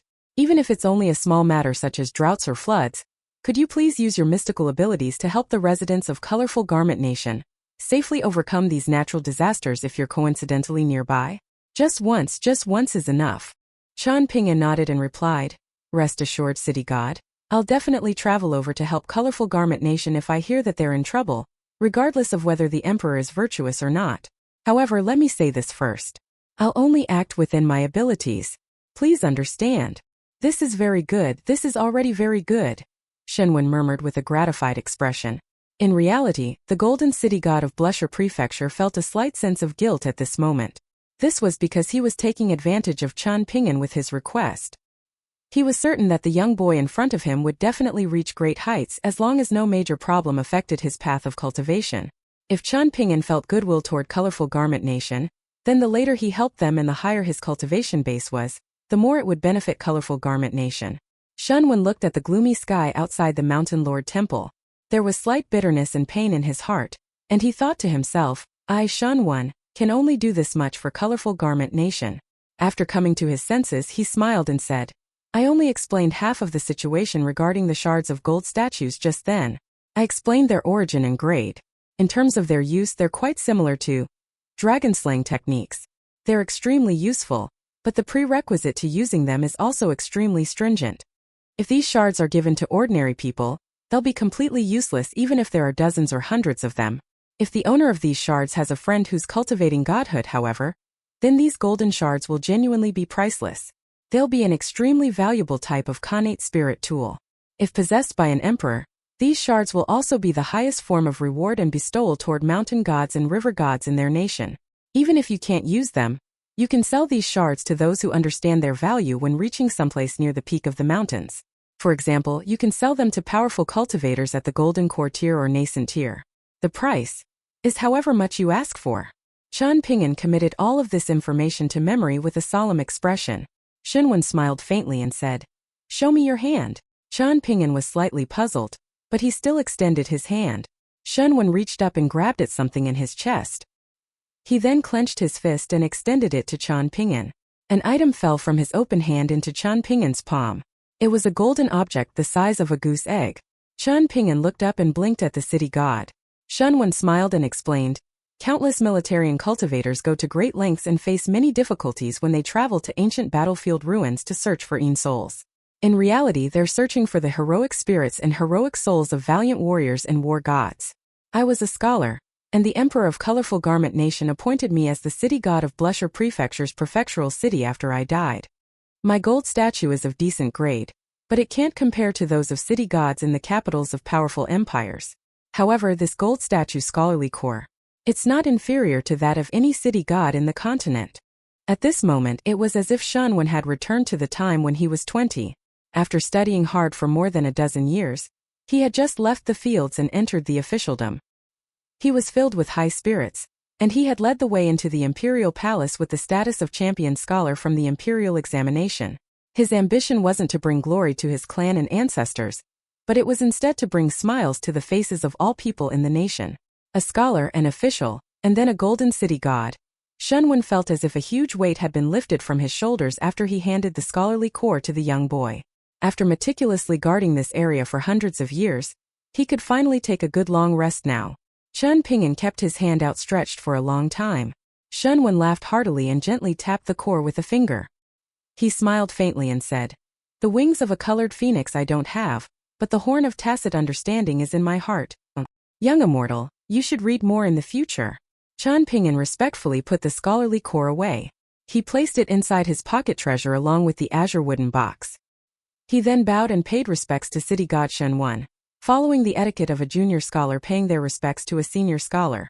However, Shunwen returned the gesture as an equal, not as a senior. Chan Ping'an suddenly recalled something, and he strode inside the Mountain Lord Temple and retrieved his mountain and water seals. "City god, my name is Chan Ping'an, and I'm from the Greatly Empire's Dragon Spring Prefecture," he said softly. "My teacher, Mr. Qi, gave me this pair of seals, and he said that I could use them to stamp geomantic maps when I came across mountains and waters I fancied. There was Densine energy at the unmarked graveyards before, so I asked for a geomancy map from the prefectural office. I stamped the area of the unmarked graveyards, and the fortune of mountains and rivers in that area genuinely seemed to change. Now that demonic cultivators are causing chaos in the prefectural city, will these seals still be effective? Can they suppress the demonic qi that's hanging over the city? Can I hold them for a moment?" Shunwen asked with a serious expression. "Of course," Chen Ping'an replied with a nod. Shunwen carefully accepted the mountain and water seals with both hands. He then held one seal in each hand as he lifted them high above his head. After looking at the engraved characters on the underside of the seals as well as the slightly red marks, Shunwen took a deep breath and lowered his arm. "Did Mr. Qi tell you that there's a shortcoming with this pair of priceless and profound immortal tools? Each time you use them to stamp something, they'll lose a bit of their spiritual energy, all the way until they completely exhaust their spiritual energy. At that time, they'll become nothing more than ordinary seals." Chan Ping'an scratched his head and replied with a grin, "Mr. Qi didn't tell me about this. Aren't you afraid of the seals losing a big portion of their spiritual energy if you use them on the prefectural city?" Shunwen asked. Chan Ping'an shook his head and replied, "What's there to be afraid of? It's not like I'm wasting the spiritual energy of the seals or anything. I saw 8 words in a travel journal published by Blusher Prefecture before. Rivers clean, seas calm, seasons harmonious, yields abundant too. I especially like this saying, and I even engraved the characters onto a bamboo slip. Moreover, I feel is the reason why Mr. Qi gave me the 2 seals. If Mr. Qi were here, he would definitely choose to do the same thing." Shunwen sighed and said, "It's a shame that the demonic cultivators are more focused on using sinister techniques to affect people's minds and transmit diseases. This pair of mountain and water seals is quite extraordinary, but they won't be able to improve the current situation much." Chan Ping'an put the seals away. "As I said before, you can help Colorful Garment Nation if a virtuous ruler assumes the throne in the future. If you're coincidentally passing by, you can ask the emperor for a geomancy map of the capital. If you stamp that map, you can help the capital for at least 100 years. Put the seals away and remember to look after them well. Don't take them out carelessly and don't let other people see them." Chan Ping'an was slightly disappointed, but he could only do as he was told and put the seals away. Looking at the young boy's expression, Shunwen didn't know whether to laugh or to cry. How could there be such a stupid child? Cultivators in the mountains were all like merchants seeking to maximize their profits. Perhaps some would care less about immediate losses, but they would be casting their gazes further and planning hundreds or thousands of years ahead. No matter what, they were still seeking to maximize their profits. Shunwen's body became increasingly transparent and unstable, and he said in a solemn voice, "Chan Ping'an, just like you said a moment ago, you only need to act within your abilities when dealing with the demonic cultivators in the prefectural city. That will be enough." Chan Ping'an nodded, and he grabbed the wine gourd from his waist. He looked up at the sky with the city god. "Hold on a moment. Did you say you were from the Greatly Empire's Dragon Spring Prefecture? Provinces, prefectures, and counties in Eastern Treasured Vile Continent generally won't have the word dragon in their names," Shunwen suddenly remarked. Chan Ping'an smiled and replied, "My hometown used to be Jewel Small World. After the small world shattered and fell to the ground, it was renamed to Dragon Spring Prefecture." Shunwen faltered upon hearing this, and he asked in an uncertain voice, "Is the Mr. Qi that you speak of the Mr. Qi from Mountain Cliff Academy? The scholarly sage's most prized disciple?" There was a dejected expression on Chan Ping'an's face as he replied, That's him." Shunwen dazedly glanced at the young boy from the Greatly Empire. A pair of straw sandals, a wine gourd, flying swords, a pair of seals, a pure heart, and the name Chan Ping'an. Shunwen's mouth became slightly parched and he asked, "Chan Ping'an, are you Mr. Qi's direct disciple?" Chan Ping'an was extremely hesitant, but he ultimately decided to tell the truth. Mr. Qi was unwilling to take me as a disciple. However, I came across the scholarly sage afterward, and it appeared like Mr. Qi wanted to take me as a disciple on behalf of the scholarly sage. However, I felt like I wasn't even a scholarly student at that time, so I didn't accept the offer to become the scholarly sage's disciple. The scholarly sage didn't get angry, and it was just that he became drunk. When I was carrying him around, he smacked my head and persuaded me to drink. Chen Ping'an raised his wine gourd and said with a dazzling smile, "And that's why I'm drinking now." Scholar Shunwen felt as if he were being pummeled by lightning. Moreover, it wasn't a single bolt of lightning, but a full-blown lightning storm. Qi Jingchen, Qi Jingchuan's junior brother. The scholarly sage. The scholarly sage's final disciple. This kid turned down the offer? He what? Shenwen was stupefied. Chen Ping'an dazedly stared at the city god. Perhaps he had said something wrong? He could only drink a sip of wine in secret to suppress his astonishment. However, Shenwen suddenly burst into laughter. He clutched his stomach as he laughed, and there were almost tears coming out from the corners of his eyes. He forcefully patted the young boy's shoulder and praised, "Good very God. The decisions made by us scholars definitely can't be understood by other people. This is correct, this is the way." Shenwen retracted his hand and clasped both hands behind his back. He then strode out of the Mountain Lord Temple and exclaimed, "What an incredible feeling! A scholar!" Shenwen turned around and smiled. He raised a thumb at Chen Ping'an and said, "Beautifully done." After the Golden City god strode out of the Mountain Lord Temple, the last shred of his divine spirit also disappeared. He vanished from the world as he laughed, and his very being turned into nothingness. Chen Ping'an felt slightly sad, and he retied the wine gourd to his waist. He looked at the location where the scholar from Colorful Garment Nation had vanished, and he softly murmured, "Shattering peace, lasting peace 3. No one else in the Zhao clan residence fell to demonic ways after Chen Ping'an killed the young master in white.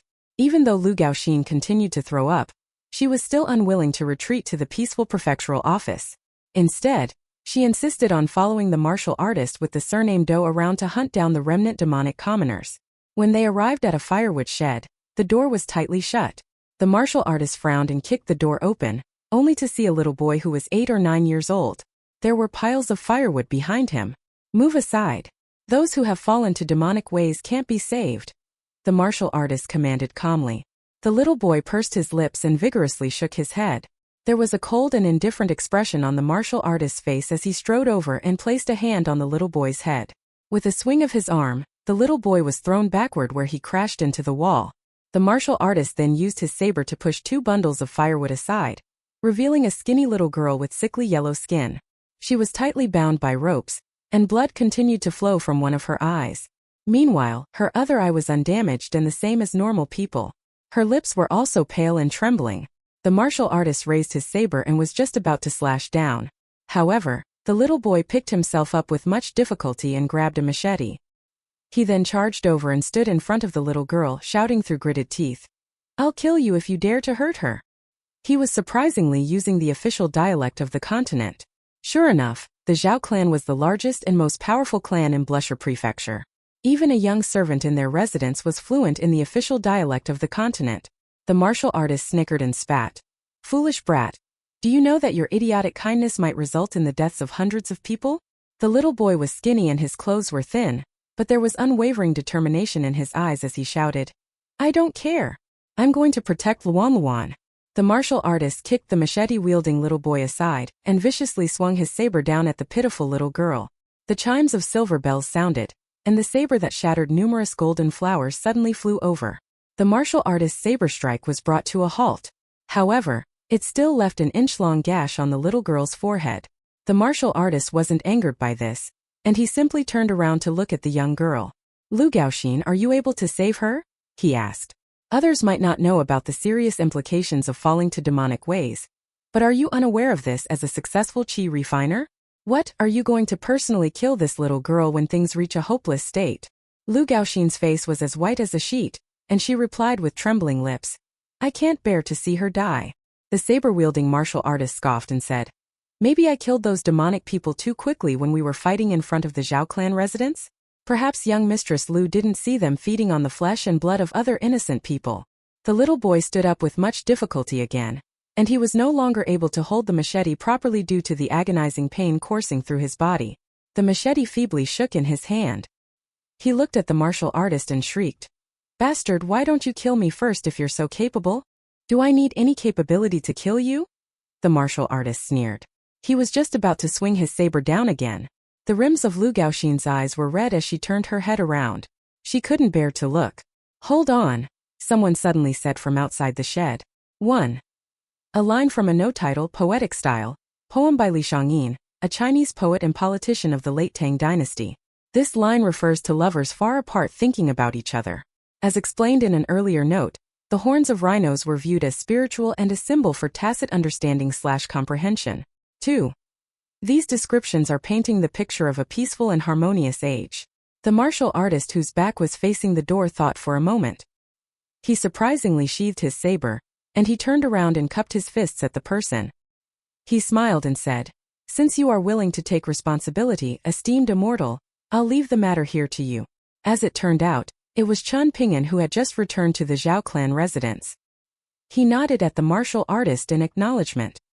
He then quickly walked inside the firewood shed and squatted down in front of the little girl. He discovered that she was seemingly using her full strength to resist the demonic aura inside her body. Moreover, even though blood was seeping from her eyes and heart-wrenching pain was tearing through her body, she still bit her lips and refused to make a single sound. She tried her best to open her unaffected eye, which was filled with a pleading look. If one could live, who would be willing to die? This was especially the case for little children. Chun Ping'an looked at the unyielding little girl and gently patted her head. "Don't be scared, okay? It's okay to cry if it hurts.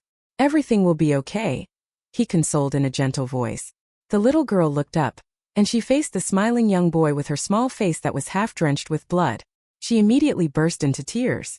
Regardless of how big or small they were, there were some feelings of grief that one could only understand if they experienced it themselves. Otherwise, even the kindest words and intentions of outsiders might not be enough to truly console a person. Chun Ping'an helped the little girl undo the ropes around her body. He turned around and squatted down before looking at her and saying, "Here, I'll carry you to a safe place and ask someone to save you."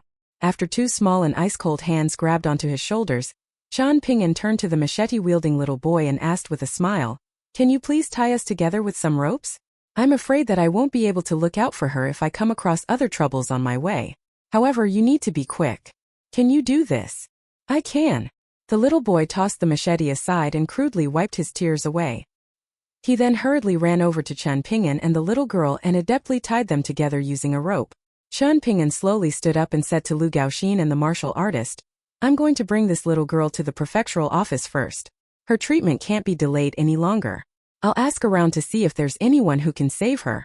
You two bring the little boy with you.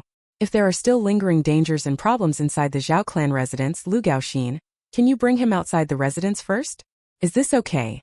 The martial artist smiled and replied, "This is only a small matter.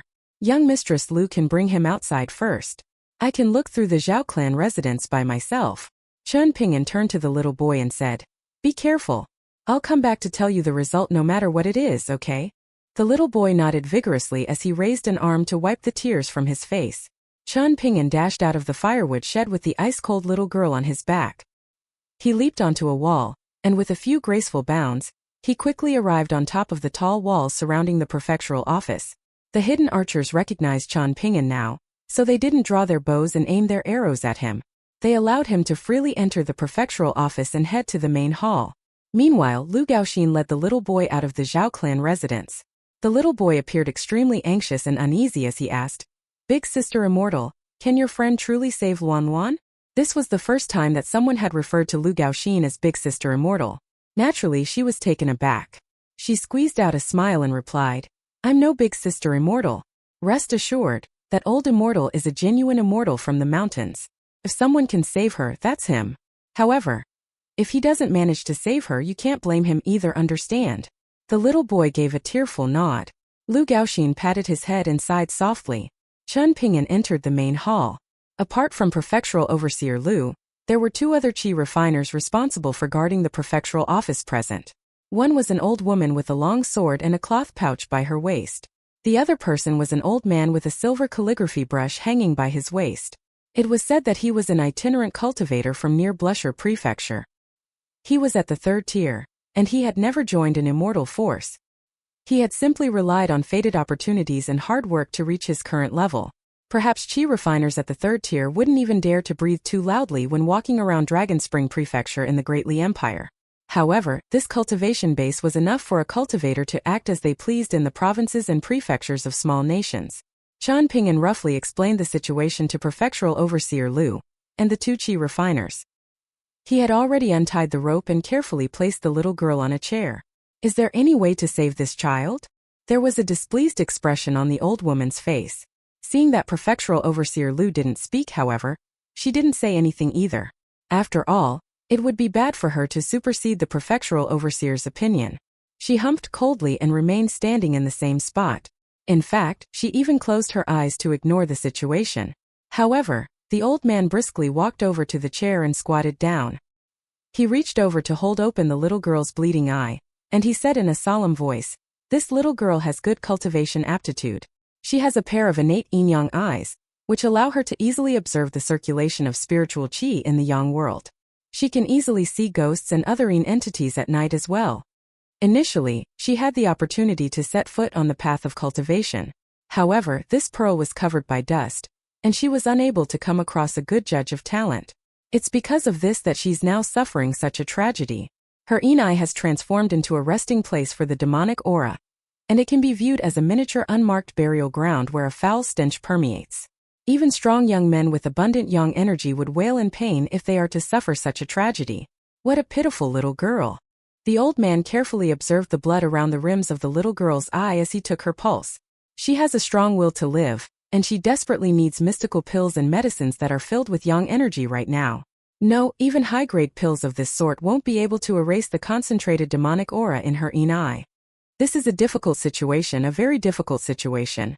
I only have a single spring breeze pill on me right now, and this nurturing pill will only be able to help her maintain her vitality. What she truly needs right now is a spirit talisman.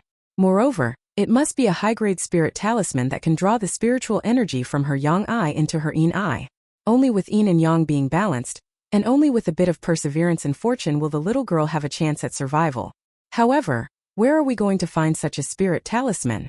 As the old man spoke, he retrieved a small rosewood box from his sleeve and opened it, revealing an azure-colored pill with a pleasant fragrance. He immediately fed it to the little girl without hesitation. Qian Ping'an was squatting next to them, and he asked quietly, "Old senior, will a yang energy illumination talisman work?" The old man was delighted, but he immediately smiled bitterly and said, "Of course it will. How can it not? There are tens of thousands of types of talismans in the world, and the yang energy illumination talisman is an extremely high-grade type. It's one of the best spirit talismans for the current situation, and it will have immediate effects after being used. However, do you truly have one? A real one and not a counterfeit? You have to realize that many greedy chi refiners in the world counterfeit this type of talisman and sell them as if they were real. They use yang borrowing talismans instead, but they sell them for more than 100 times the normal price." "I have one," Qian Ping'an replied in a solemn voice. He then stood up and said, "I'll return very soon." The old man didn't find this strange and he simply warned, "You need to be quick." Cultivators naturally wouldn't display their wealth in front of outsiders. Prefectural Overseer Lu bent down and observed the little girl's pitiful state. However, he quickly retracted his gaze and walked to the table to study the geomancy map. The old woman holding a long sword in her arms glanced at Qian Ping'an's disappearing figure and sniggered.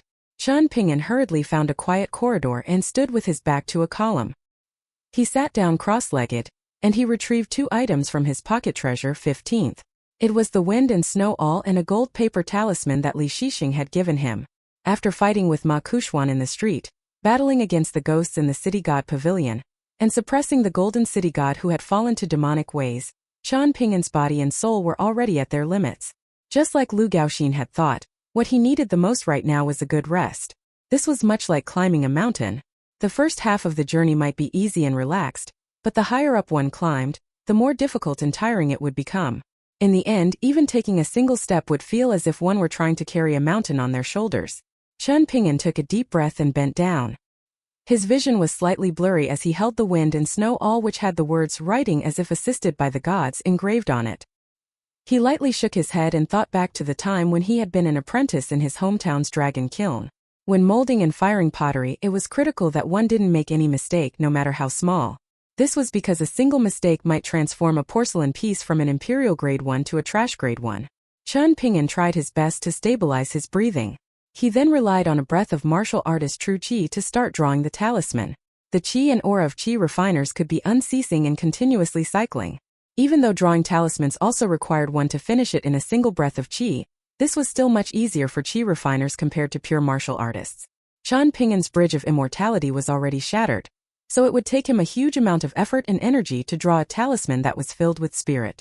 It wouldn't be any easier than throwing 21 consecutive punches using the deity drumming technique. When drawing talismans, one couldn't be too quick.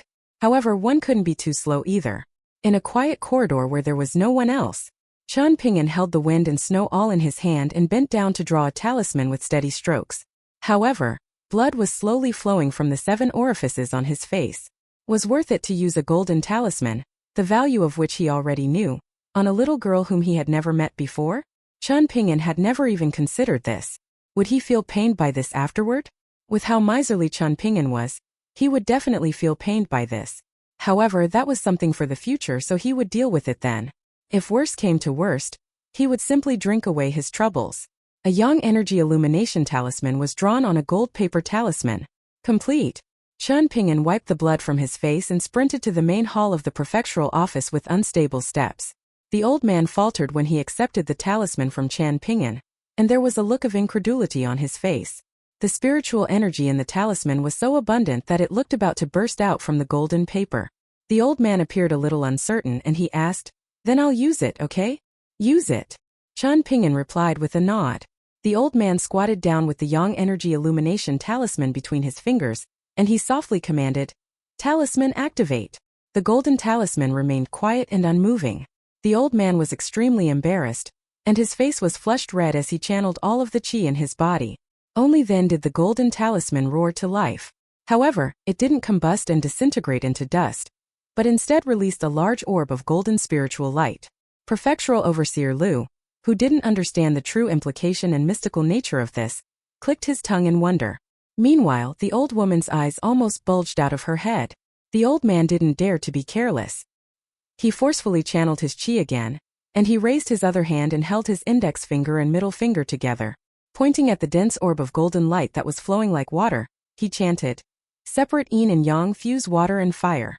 A small portion of golden light floated toward the bleeding yin eye of the little girl, while most of the golden light fused into her yang eye. After a brief moment, they could clearly see a thread of golden light forming a bridge between the little girl's 2 eyes. The golden light then slowly flowed from her left eye into her right eye.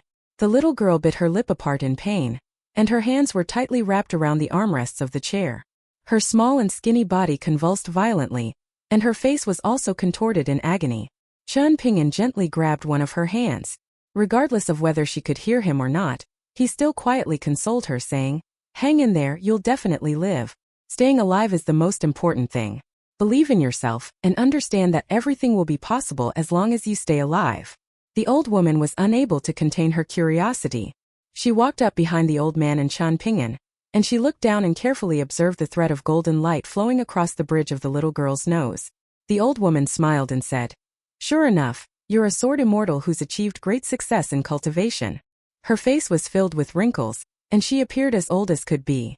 However, her eyes strangely appeared as enchanting as those of a beautiful woman at this moment. They were filled with a captivating charm. She had already detected the sudden change in the young boy's aura. However, she laughed loudly as she dashed away, directly tossing her long sword away in the process. She stopped at the doorway and untied the cloth pouch from her waist. Raising her hand, she said in a sweet voice, "Young sword immortal, do you feel like your qi is stagnant and sluggish? Don't worry. This is an embracing snow barrier that I specially formulated for you. It's odorless and tasteless, and those under the Dragon Gate tier are extremely susceptible to it. So don't be embarrassed. Also, it will only last for 7 or 8 minutes. Your sea of qi will be stagnant, and you'll simply be unable to manipulate your qi. Your soul will also be frozen over, and you'll no longer be able to use your mind to control your flying sword. Of course, you'll recover and become an impressive sword immortal again after 7 or 8 minutes. As a third-tier qi refiner, the old man was tens of thousands of kilometers away from reaching the Dragon Gate tier of the middle 5 tiers. Thus, He had also been rendered immobile by this embracing snow barrier long ago. His face was as white as a sheet, and his head immediately tilted to the side when the old woman dashed back. He collapsed to the floor unconscious.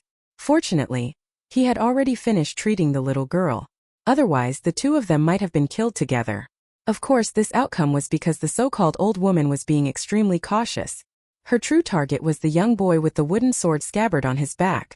She was going to use the head of a young sword immortal to swap for a black-grade immortal treasure from the imperial treasury. The treasure was firmly within her grasp. The old woman tore the face mask from her face. It was extremely sticky, and she tossed it far away, revealing her mature and beautiful appearance. Not only this, but her body also returned to normal with a few twists.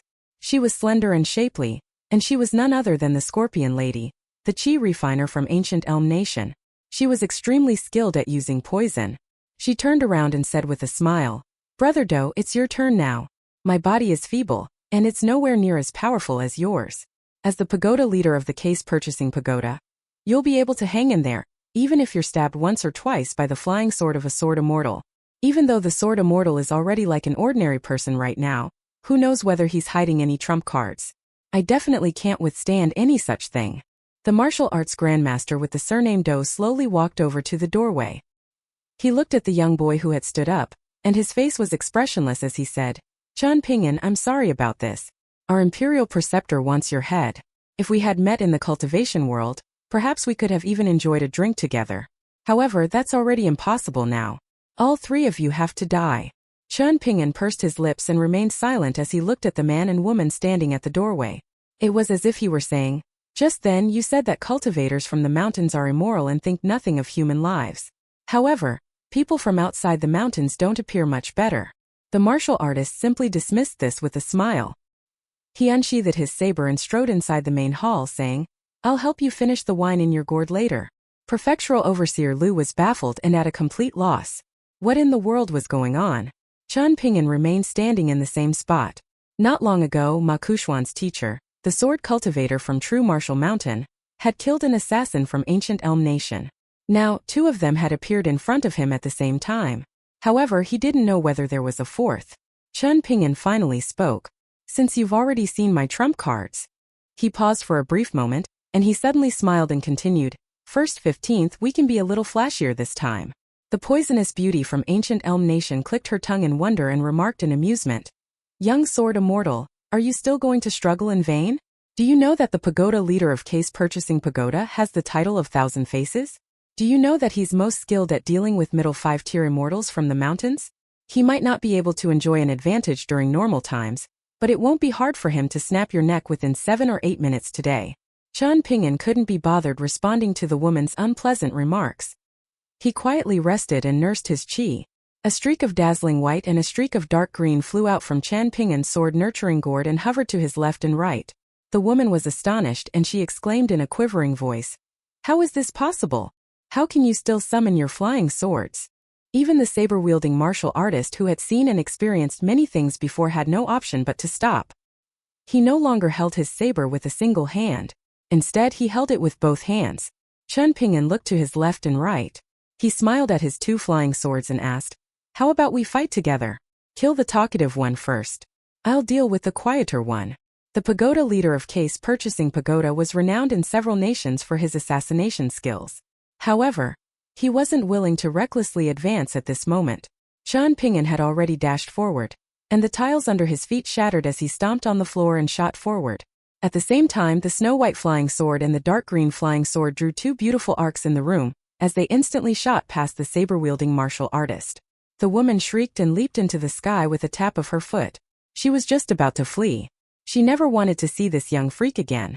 However, her slender figure briefly faltered 2 times as she flew through the air. She then limply collapsed to the floor. 2 trickles of blood slowly flowed from her heart and glabella. The saber-wielding martial artist unleashed an explosive roar. He held his saber with both hands, and his aura quickly rose to a peak. He didn't advance, however, but instead shot back. 2 flashes of light suddenly appeared on his calves, and this caused him to fly back even quicker. He directly crashed into the spirit screen outside the main hall. He shot through the wall, and 2 dazzling orbs of light immediately appeared on his hands. The dust-covered assassin slammed his hands into the ground and instantly vanished from sight. Chen Ping'an slowly walked to the doorway. He looked around and he eventually pointed in a certain direction and said, "He's over there." First and 15th flew along the ground and shot toward the direction pointed out by Chen Ping'an in unison. The ground was clearly paved with sturdy black bricks, yet they rippled like a wave as the flying swords shot past. They finally settled down after a while. Only at this moment did Chen Ping'an reach up to cover his mouth. He leaned his shoulder against the doorframe, and he swallowed the mouthful of blood that had rushed to his throat. He untied the sword-nurturing gourd from his waist and allowed his 2 flying swords to fly back inside. He then slowly drank a sip of wine. This was none other than the local brew that cost 8 silver coins a pint. It genuinely tasted quite good. However, he wondered what the special brew of Blusher Prefecture that cost 10 taels of silver a pint would taste like. 1. Spirit screens, also known as spirit walls, are walls used to shield entrance gates/doors in Chinese architecture. They can either be inside or outside the gate/door they're protecting. A voice that was filled with respect and reverence sounded behind him. "Young Master Chan, what in the world is going on?" As it turned out, Prefectural Overseer Lu had finally come to his senses. In terms of matters regarding mountain gods, river gods, ghosts, and demons, Lu Gaohua could only learn about them through supernatural novels and the notes of literati. Moreover, he could only learn very little. However, it was a completely different case for his father, Prefectural Overseer Lu. He was a high-ranking official who looked after an entire prefecture, after all, and Blusher Prefecture was also one of the largest prefectures in Colorful Garment Nation. Thus, Prefectural Overseer Lu had already learned about many secrets a long time ago. At the very least, he was definitely aware of the matters pertaining to the city gods, mountain gods, and river gods of the provinces and prefectures. Indeed, officials from the Ministry of Rites would especially explain these mystical things to the high-ranking officials of the local areas. Chen Ping'an stabilized his sea of qi a little and tied his sword-nurturing gourd to his waist. He turned around to look at Prefectural Overseer Lu, and he couldn't help but hesitate. His victory had been a very dangerous one. In reality, he had already reached his limit after battling against the ghosts and gods in the city god pavilion, and drawing a talisman for the little girl. However, he didn't need to expend spiritual energy to control his 2 unique flying swords like ordinary qi refiners did. And this allowed him to summon them from his sword-nurturing gourd to attack his enemies. It was also because of this that the Scorpion Lady's meticulously prepared embracing snow barrier had been completely useless against him. Even so, controlling 1st and 15th would still consume his mental energy. In other words, if Pagoda leader Do from Case Purchasing Pagoda hadn't fled in fear, it was very likely that Chen Ping'an would have been killed by him. Or perhaps the 2 of them would have severely wounded each other. If that happened, not only would Chen Ping'an's bridge of immortality be shattered, but even his newfound martial arts path might have been obliterated due to irreparable damage to his body and soul. Chen Ping'an couldn't come up with an immediate explanation for Prefectural Overseer Lu regarding this situation. After all, this pertained to far too many secrets. Fortunately, Prefectural Overseer Lu didn't try to press him for answers after seeing the troubled expression on his face. Immortals from the mountains also had many rules and taboos when they traveled through the mortal world. Naturally, Prefectural Overseer Lu had this much common sense. He simply needed to confirm that the young sword immortal in front of him was an ally. Wasn't he Lu Gaohua's friend? This was enough. After making some polite small talk with Prefectural Overseer Lu, Chen Ping'an turned around and walked over to the old man. He squatted down and took the pulse of the kind-hearted qi refiner. His pulse was stable and he was most likely safe from danger. He would probably regain consciousness soon after the effects of the embracing snow barrier wore off. Chen Ping'an suddenly looked up. The little girl was blinking her large eyes and looking at him with curiosity. Her large and watery yin-yang eyes were now filled with a faint golden glow after experiencing the power of the yang energy illumination talisman. Chen Ping'an smiled and helped her wipe the blood from her face. "Everything is okay now. Does it still hurt?" he asked. The corners of the little girl's lips curled up into a smile, causing 2 shallow dimples to appear on her cheeks. Chen Ping'an lifted the old man up and placed him on a chair. He then walked over to the door. Prefectural Overseer Lu felt like it would be safest to follow this sword immortal around right now, so he also followed Chen Ping'an and walked outside the main hall. Chen Ping'an walked up to the corpse of the Scorpion Lady and retrieved the white cloth pouch from her waist. He found a small brush washer made from famille rosewood, and there was a small white snake coiled up inside of it. The snake was only an inch long, and its tail was extremely thin. It furiously hissed at the sky, but it was clear that it was tough on the outside but weak on the inside. There was also a pitch-black scorpion feebly lying down next to it. Looking carefully, one could see that its body was like an ink-black pipa. A thought suddenly occurred to Qian Pingyan. Trying to control 1st and 15th to fight against enemies would be nothing more than a pipe dream right now. However, getting them to fly out to frighten others wouldn't be too difficult. First transformed into a streak of white light as it soared out from the sword-nurturing gourd and directly shot toward the ancient-styled brush washer. It came to a stop above the snake and the scorpion, and the small white snake immediately started to tremble in fear. It tightly pressed itself against the wall of the brush washer. Meanwhile, the small black scorpion was extremely human-like as it wrapped its pincers over its head in a pleading manner. First slowly flew around inside the brush washer, as if it were a general patrolling a military encampment. It appeared extremely mighty and domineering. Prefectural Overseer Lu no longer had the mighty aura of an official and the refined nature of a scholar at this moment. He squatted down next to Qian Pingyan and clicked his tongue in wonder, remarking, "A true immortal sword and a true sword immortal." Qian Pingyan stood up with the brush washer in his hand. He examined it carefully, and he was surprised to discover a ring of extremely small characters near its base. These characters swam around the base of the brush washer like tadpoles, and they appeared like a group of lively and adorable children, gleefully running around in circles. There were 16 characters in total: Spring Flower Autumn Moon, Spring Wind Autumn Tree, Spring Mountain Autumn Rock, Spring Water Autumn Frost. Qian Pingyan smiled knowingly. He was reminded of the twin sister whom he had met on the Kuan ship. The older sister Qian Shui was composed and mature, while the younger sister Qiu Shi was more lively and childish. Qian Pingyan couldn't help but gaze up toward the south. Had they arrived at Old Dragon City yet? If he could meet them again, he wanted to give this small and beautiful brush washer to them as a present. However, it was a shame that the brush washer only had Qian Shui but no Qiu Shi. It was only a single character off. Otherwise it would have been even better. Qian Pingyan was still unaware that some misfortunes were an inability to achieve perfection, while some misfortunes would be eternal regrets. "Lord Lu, we should show some respect toward those who are deceased, so can you please collect her body and organize a burial for her?" "I'm willing to pay for everything," Qian Pingyan said. Prefectural Overseer Lu smiled and replied, "This is nothing. There's no need for you to stress about this or pay for it, young Master Qian. You can leave everything to the prefectural office, and we'll definitely get it sorted." The smile disappeared from his face, and he said in a hesitant voice, "However, that old bastard Elder Huang is definitely scheming something with his demonic allies and abilities. Perhaps we might need your help again to suppress them in the future." Qian Pingyan smiled bitterly and replied, "I need a large barrel of scalding hot water right now. I have my own medicinal ingredients, and I need to soak for at least a couple of hours. I need to recuperate first." Prefectural Overseer Lu nodded and said, "Yes, it's only right for you to rest. I'll order my subordinates to organize this right away. Young Master Qian, your health is the most important thing. It's definitely the most important thing. The safety of the more than 100,000 residents in Blusher Prefecture is all up to you now, young Master Qian. We definitely can't allow any mishap to occur. I'll get someone to prepare a tub of hot water for you right away." Prefectural Overseer Lu briskly walked away. The fourth-rank official of Colorful Garment Nation hadn't spoken in an ambiguous or subtle manner. Instead, he had been extremely straightforward with Qian Pingyan.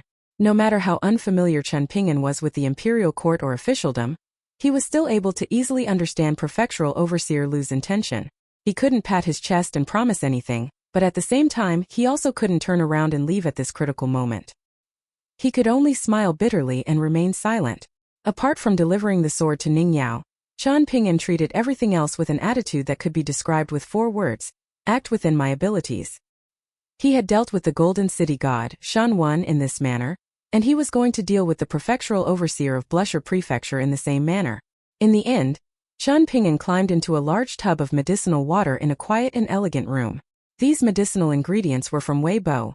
The formal mountain god had given him 3 portions before he left Dragon Spring Prefecture. Wei Bo naturally could have given him more. The mountain god had enough silver, and the cloth wrapper shop also had enough natural treasures. However, Wei Bo hadn't purchased more portions than necessary.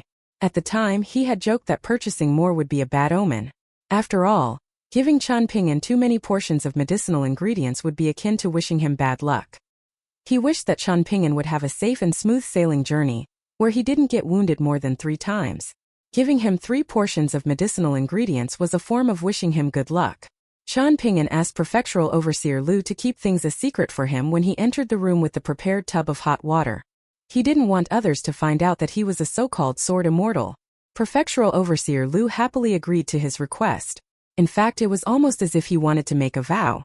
At the same time, Qian Ping'an also handed a divine movement talisman to Prefectural Overseer Lu, asking him to return it to Zhang Shanfeng for him. While soaking in the tub of medicinal water, Qian Ping'an clearly detected the huge commotion taking place in Blusher Prefecture's City God Pavilion. However, he couldn't do anything about this, so he decided not to think about it at all. He calmly nurtured his qi using the 18 stops technique that Ouyang had taught him and the breathing technique that Old Man Yang had taught him. He entered a meditative state in the tub of medicinal water, and his hands formed the sword furnace seal from the mountain shaking guide. He was like a withered tree in winter quietly waiting for the rejuvenating spring breeze. Violence and bloodshed remained prevalent throughout Blusher Prefecture on this night. The demonic cultivators successfully activated their formation, and this caused commoners from various places in the prefectural city to fall to demonic ways. The prefectural office was stretched to the limit to deal with this. Meanwhile, there was both good news and bad news from elsewhere in the city. The good news was secretly sent over from the East Gate by General Ma. Elder Huang, the demonic cultivator who had disguised himself as an immortal, had suddenly gotten into a conflict with 3 other people for some unknown reason. They were having an earth-shaking fight near the city god hall. However, the bad news was also caused by this very fact. Neither of the 4 people was holding back, and they were all using their trump cards and powerful immortal treasures. They were naturally unleashing all kinds of sinister techniques as well. As a result, hundreds of houses and buildings were damaged, and many residents were wounded or killed. The elite cavalry under General Ma's command rushed over to the prefectural city as quickly as possible. However, they couldn't charge through the streets and alleys on horseback, so they were forced to dismount and do battle on foot. They were all dressed in armor and wielding powerful bows or crossbows. Apart from the several dozen special arrows from the prefectural office's storage, however, ordinary arrows were unable to wound or threaten the 4 demonic cultivators. Firstly, these arrows were unable to keep up with the 4 demonic cultivators as they twisted and dashed around the battlefield. Secondly, the arrows would often be swatted aside before they could even near their target. In fact, some arrows were even caught and casually thrown back by the 4 demonic cultivators when they had a slight reprieve from the intense battle. This wounded and killed 80-odd elite soldiers. In fact, the elite soldiers couldn't wound the 4 demonic cultivators even if they died trying. General Ma could indeed be described as a fearless warrior. He was brave and skilled on the battlefield, and he also led the charge against these demonic cultivators. He and his lieutenant found several opportunities to charge over and engage in close-quarters combat with whichever demonic cultivator had become separated from the others. After a while, their actions angered Immortal Colored Glaze and Old Demon Me, who had been engaged in a ferocious fight with each other. The 2 parties were so annoyed that they resolutely decided to hold a truce first, using this opportunity to severely wound General Ma and his lieutenant. If it weren't for a dozen or so elite soldiers using specially crafted Mahist arrows to cover for them, and the elite soldiers putting their lives on the line to protect their superiors, it was almost certain that General Ma and his lieutenant wouldn't have been able to leave the prefectural city alive tonight. During the second half of the night, Immortal Colored Glaze, who was fighting against 3 opponents, had a large handful of white rice sprinkled over his head. Smoke instantly started to rise from his body.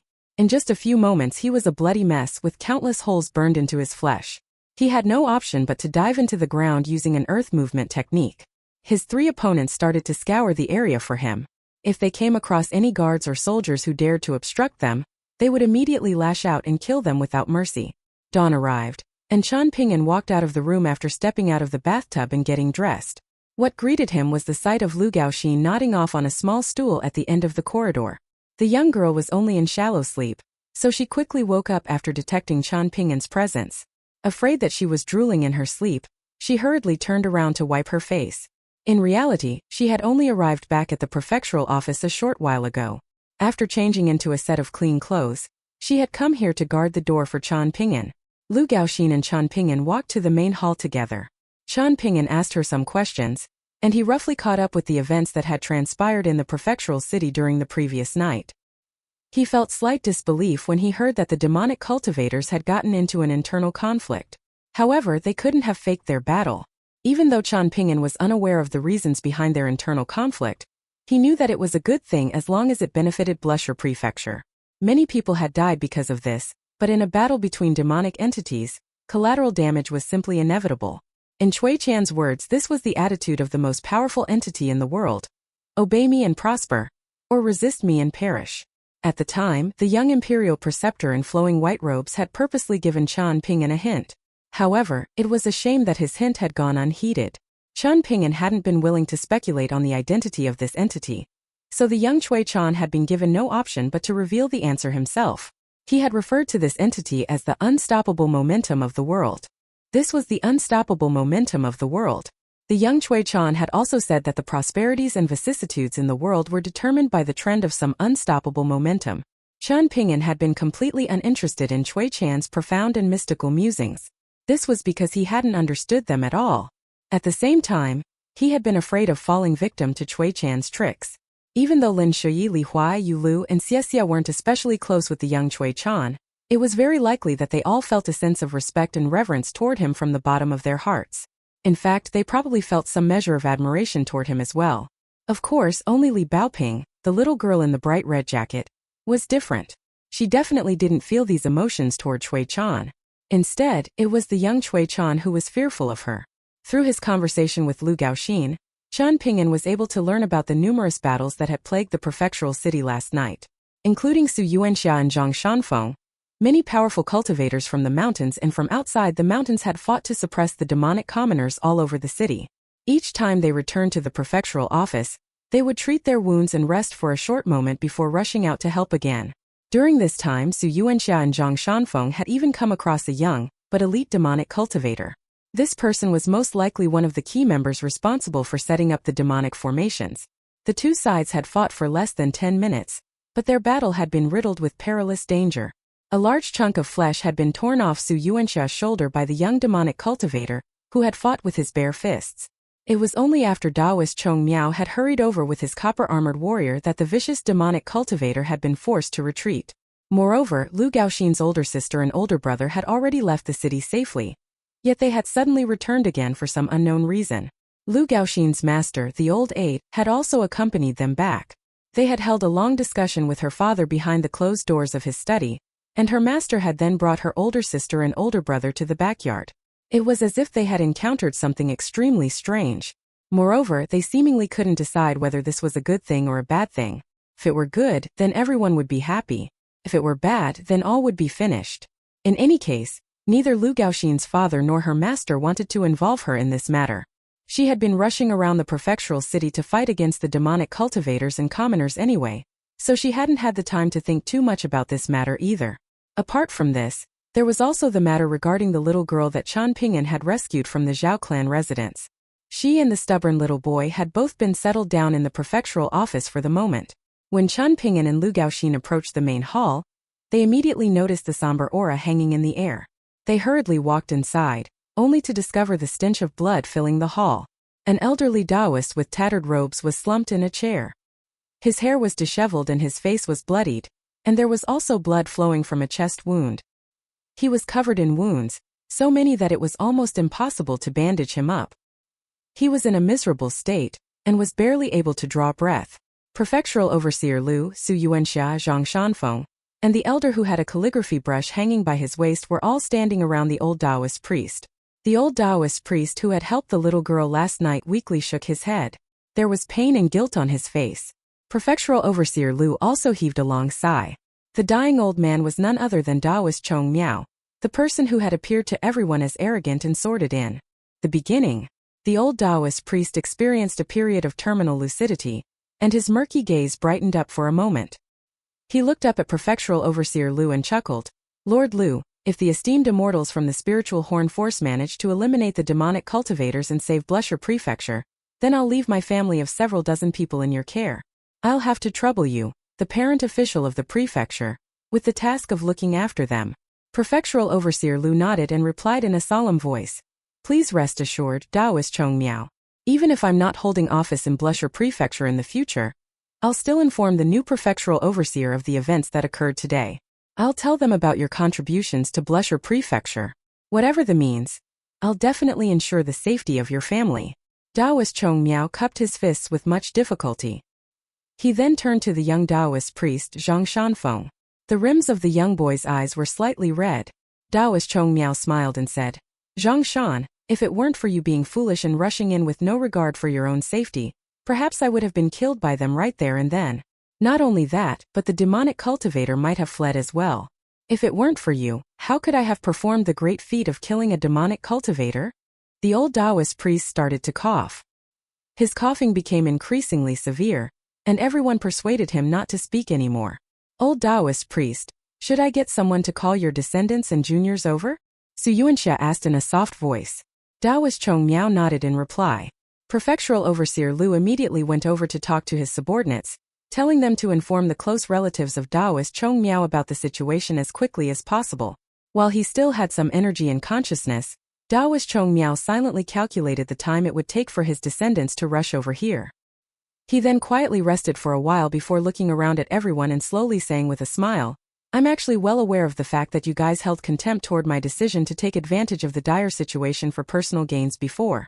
However, business is business, and cultivators shouldn't be ashamed of talking about money or trying to make a profit. There's nothing we can do about this. As wandering cultivators with no powerful sect of backer to support and protect us, we can only rely on ourselves to make money and fight for those slivers of opportunities. If we don't fight for these things, what else can we do? The old Taoist priest fell silent again after saying this. He appeared to be in a reverie, as if he were thinking about the glory and humiliation of his life. He pushed aside these thoughts after a long while, and he suddenly sighed with emotion and remarked, We have to do business, but as human cultivators we also have to act human, don't we? He chuckled to himself, which triggered a coughing fit. However, maybe it's because of my poor aptitude and my early realization that I'm unable to attain the great Tao that I have such naive and laughable thoughts. How can genuine cultivators from the mountains coat themselves in the stench of copper coins? And why would they concern themselves with the lives and sufferings of mortal humans from outside the mountains? The old man dazedly stared in the direction of the door, seemingly searching for the familiar figures of his descendants. I've been referred to as Taoist Chong Miao for all this time. Yet I've ultimately been unable to hear others respectfully refer to me as Spiritual Master Chong Miao. Such a shame. Such a great shame, he murmured. Upon expressing his disappointment, it was as if his entire aura collapsed at the same time. His vision became blurry, and his breathing became extremely feeble. His voice was barely audible as he murmured, Why are they still not here? In the end, the old man was unable to hold on until his family hurried over. He passed away with his back slumped on the chair. He hadn't been especially discontent or regretful in death, but he hadn't been able to close his eyes in peace either. He had simply appeared like an old man peering into the distance, straining in an attempt to see something but failing to see it clearly. Everyone fell silent.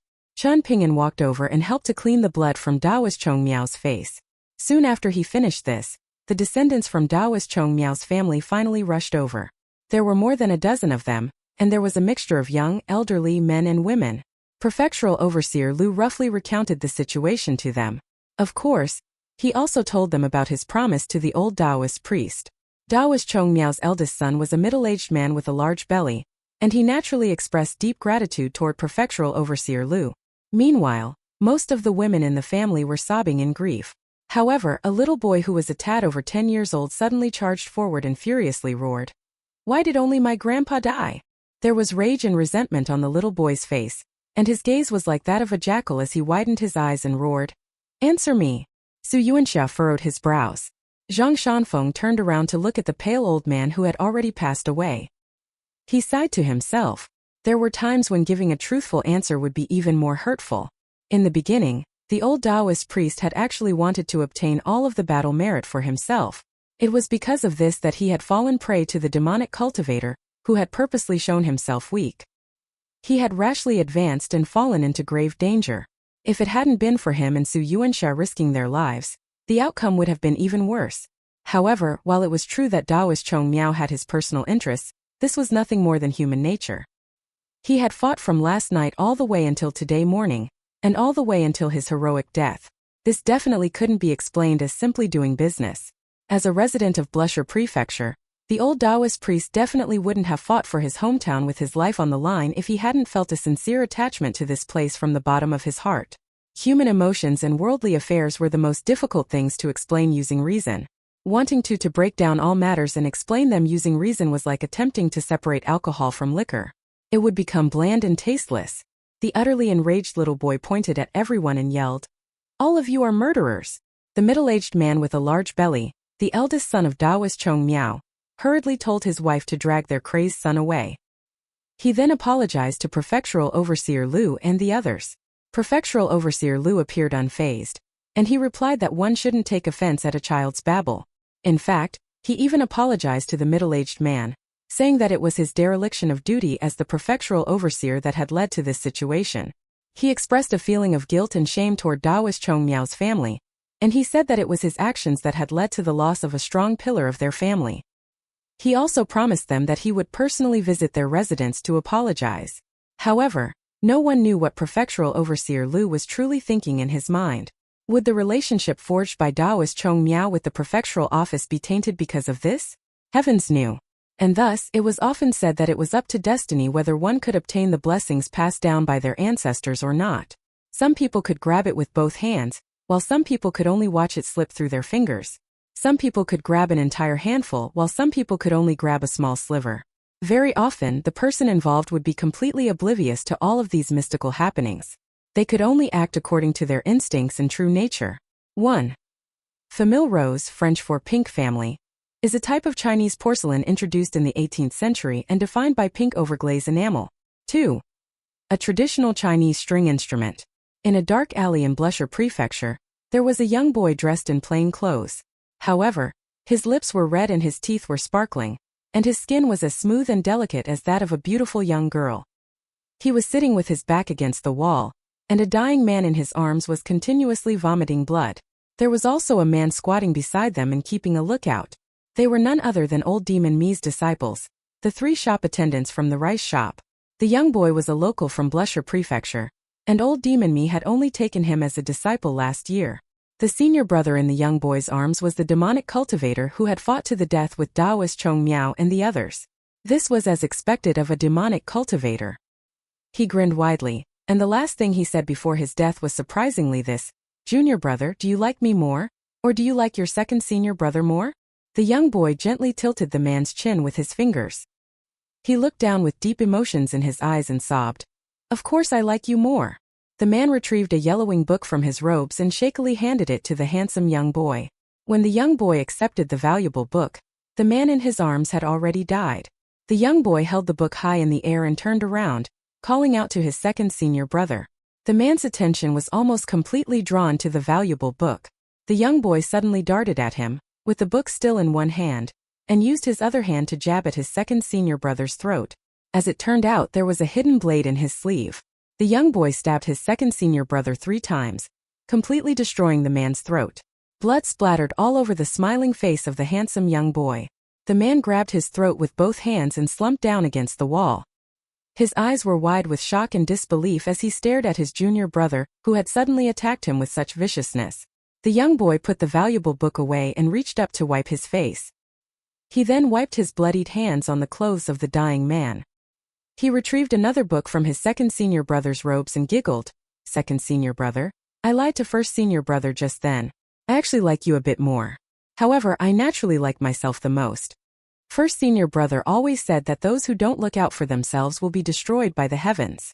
Even though our stinky and eccentric master always ridiculed first senior brother for being uneducated, and being unable to understand the true meaning of this saying, I feel like first senior brother actually understood this saying fairly well.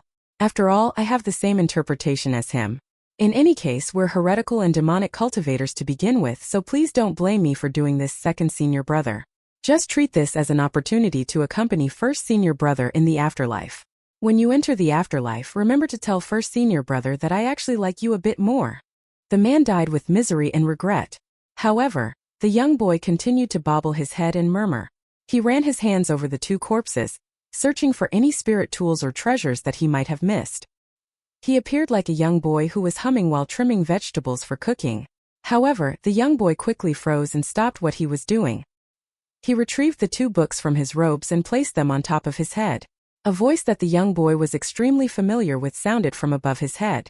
It was a voice filled with vicissitudes and carrying an even more familiar sense of ridicule. How impressive! As expected of my prized disciple, you haven't learned many skills, but you sure have the spirit of a vicious demonic cultivator. The young boy's teeth were chattering. He was genuinely afraid right now. The tall and skinny old man turned around to forcefully spit out a mouthful of blood. When his blood hit the wall, it immediately transformed into a cloud of misty black blood. Old Demon Me, a demonic cultivator who had lay low in the prefectural city of Blusher Prefecture for almost 20 years, cursed under his breath. How sneaky of you, immortal colored glazed Chan Xiaoyong. I'm going to beat you to death even if you manage to flee from Blusher Prefecture this time. The old man looked at the young boy with disdain and said, Stand up and put those 2 books away. Since your senior brothers have died, you'll be my great disciple now. The young boy trembled with fear as he stood up. Old Demon Me took out a small oil lamp covered in sticky oil from his sleeve. He inhaled vigorously, and it was as if the souls of his 2 disciples were being dragged from their corpses as they floated into the oil lamp. Their faces, which were twisted with intense agony, appeared on the sticky oil lamp. However, they vanished just as quickly as they had appeared, fusing together and becoming one with the oil lamp. A cold chill ran down the young boy's spine. A person appeared on each end of the alley and slowly bore down on them. They were none other than the husband and wife who had visited Old Demon Me's rice shop not long ago. The hips of the woman were swaying even more than willow branches in the wind, and she remarked, Oh, what a coincidence, Old Demon Me. We meet again. Old Demon Me's pupils contracted slightly and he sneered. What, you want to go back on your word now? We already agreed that the colored glazed bowl would belong to me, while the remainder of Old Man Chen's belongings would belong to you. The woman lightly dragged her hooked-like fingers along the alley wall. She flashed a charming smile and said, We did agree about this, but immortal colored glaze has gone into hiding now. He can feign death, but my husband and I can't wait for death in this place along with him, can we? Old Demon Me, shouldn't you split some of your profit with us? You can't render our trip to this place useless, can you? A dark and gloomy expression spread across Old Demon Me's face. The handsome young boy lowered his head as he stood with his back against the wall. His eyes secretly darted around. After General Ma led his soldiers inside the prefectural city to provide reinforcements, there were no one guarding the east gate of the city. A young man in pink Taoist robe stood in a corridor on the top floor of the building atop the city wall. There was a faint smile on his face as he gazed at the alley where Old Demon Me was standing, and he snickered, Hey, it's nothing more than a crappy colored glaze bowl, something that I used as a wine bowl in the past. Yet, they're actually fighting to the death for it? Has Colorful Garment Nation already become this uninteresting after only 1,000 years?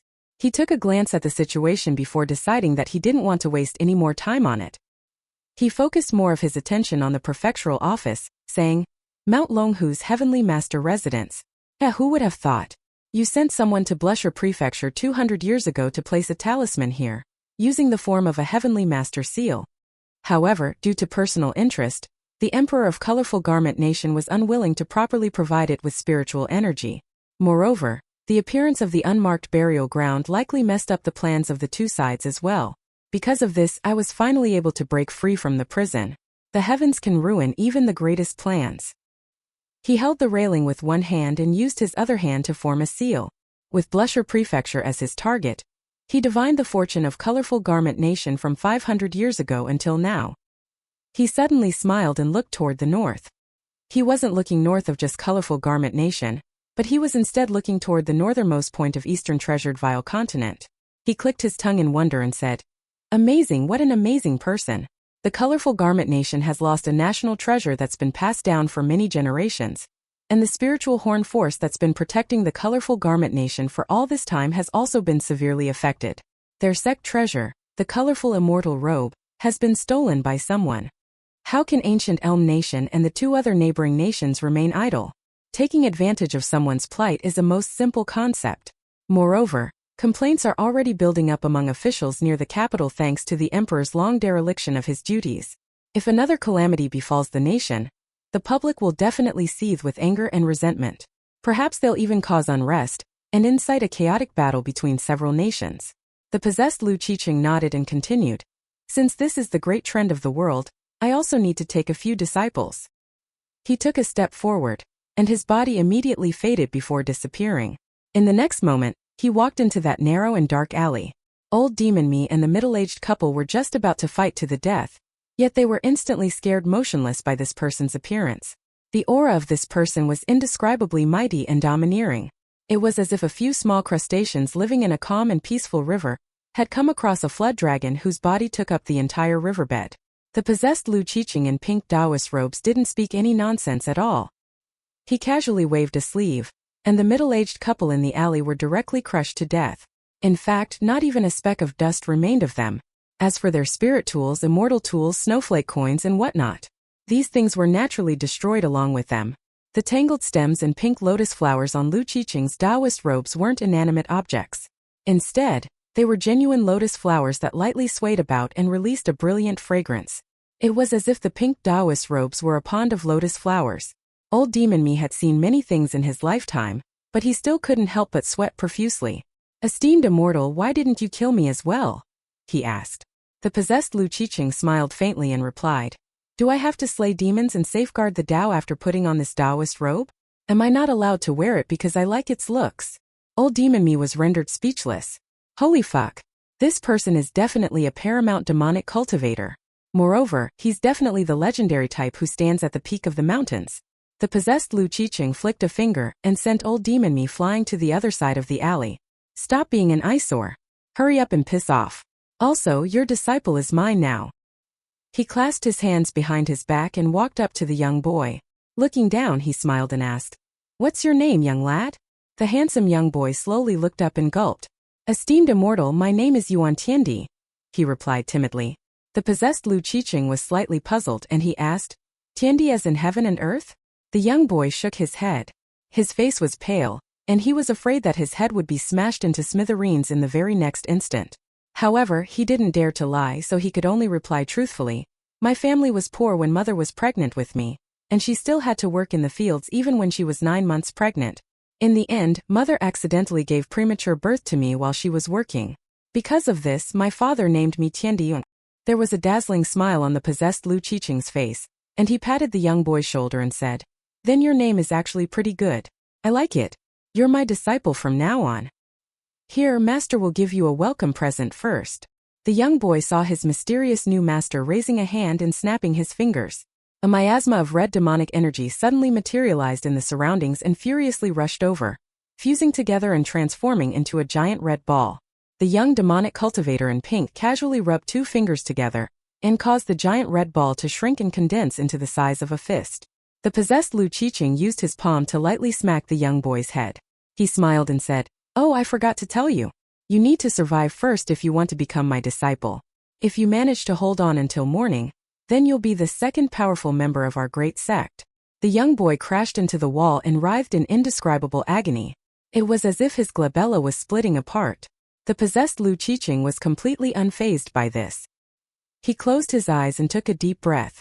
After opening them again, he looked toward the distant west and murmured, "First senior brother, the air in your White Emperor city is truly better." This unexpected calamity had erupted quickly and caught everyone off guard. But it had also come to an end just as quickly and left everyone in disbelief. In fact, such was the abnormality of the situation that the entire prefectural office and all of the elites under General Ma's command had the mistaken belief that the demonic cultivator still had a more powerful trump card. However, when the sun rose and illuminated the prefectural city with its dazzling rays, everything started to return to normal and the number of demonic commoners also started to drastically reduce. Everyone felt a sense of unease as they sat around and waited for the colored Luan and esteemed immortals to arrive from the spiritual horn force. The anticipated reinforcements failed to arrive on time, and they were nowhere to be seen even when night arrived again. During this time, Prefectural Overseer Lu also fell sick, and was confined to his bed. Fortunately, the prefectural city didn't suffer any more tragedy caused by demonic cultivators. In fact, there had only been a few ruffians taking advantage of the situation to break into people's houses and rob them. However, these ruffians had been quickly suppressed and caught by General Ma's soldiers, many of whom were still feeling angry. 2 ruffians who had been resisting with weapons had been directly killed on the spot. In reality, however, the 2 pitiful ruffians had only grabbed the wooden sticks out of instinct. Another night passed, and Blusher Prefecture remained quiet and peaceful. However, no one dared to lower their guard, and large numbers of armored soldiers continued to uphold martial law and patrol the prefectural city both day and night. The next morning, the colored Luan still didn't arrive above the prefectural city. Instead, it was an old man and a young girl who flew over on their swords. Chun Ping'an and his 2 companions recognized the latter. She was none other than the round-faced young girl with the surname Fu. The old man was a grand elder from the spiritual horn force. Prefectural Overseer Lu immediately recovered from his illness when they arrived at the prefectural office. The Grand Elder possessed an impressive aura and spoke in an elegant manner, but the hint of anxiousness on his face couldn't be concealed. After sitting for a short while and confirming that Blusher Prefecture was already free from demonic aura, he quickly bade the young girl farewell. He soared into the sky on his sword and hurried back to the spiritual horn force. While traveling south to aid Blusher Prefecture, they had suddenly received a message from their force delivered via a flying sword. Their sect treasure, which had been passed down for 1,000 years, had suddenly gone missing. However, this was a top-secret matter that pertained to the survival of the spiritual horn force, so the Grand Elder of the force naturally wouldn't reveal this information to outsiders. In reality, the Grand Elder at the middle 5 tiers hadn't wanted to continue to Blusher Prefecture at all. However, he had still gone there because of Face and most importantly, because he had been afraid of leaving a bad impression in the eyes of the young girl from Divine Edict's sect. After all, how could the importance of a prefecture in colorful garment nation compare to the importance of colorful immortal robe? This was the foundation of their force. Afterward, another delightful thing happened in the prefectural office. The young sword immortal who was said to be from Divine Edict's sect took a fancy to prefectural overseer Lu's youngest daughter, Lu Gaoxin. She said that she could personally recommend her to Divine Edict's sect's outer sect. Moreover, Lu Gaoxin had a very good chance of directly becoming the direct disciple of some elders from the inner sect. This was a joyous occasion.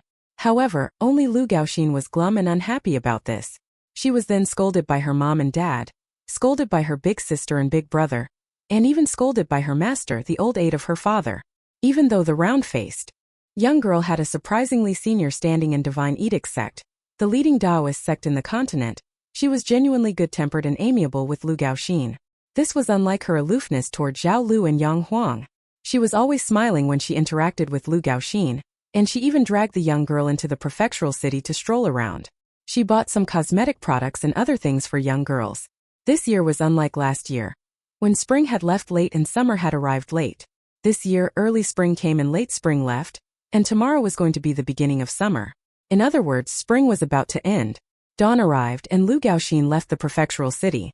She wasn't reluctant to leave, and she simply left a stack of letters in her room.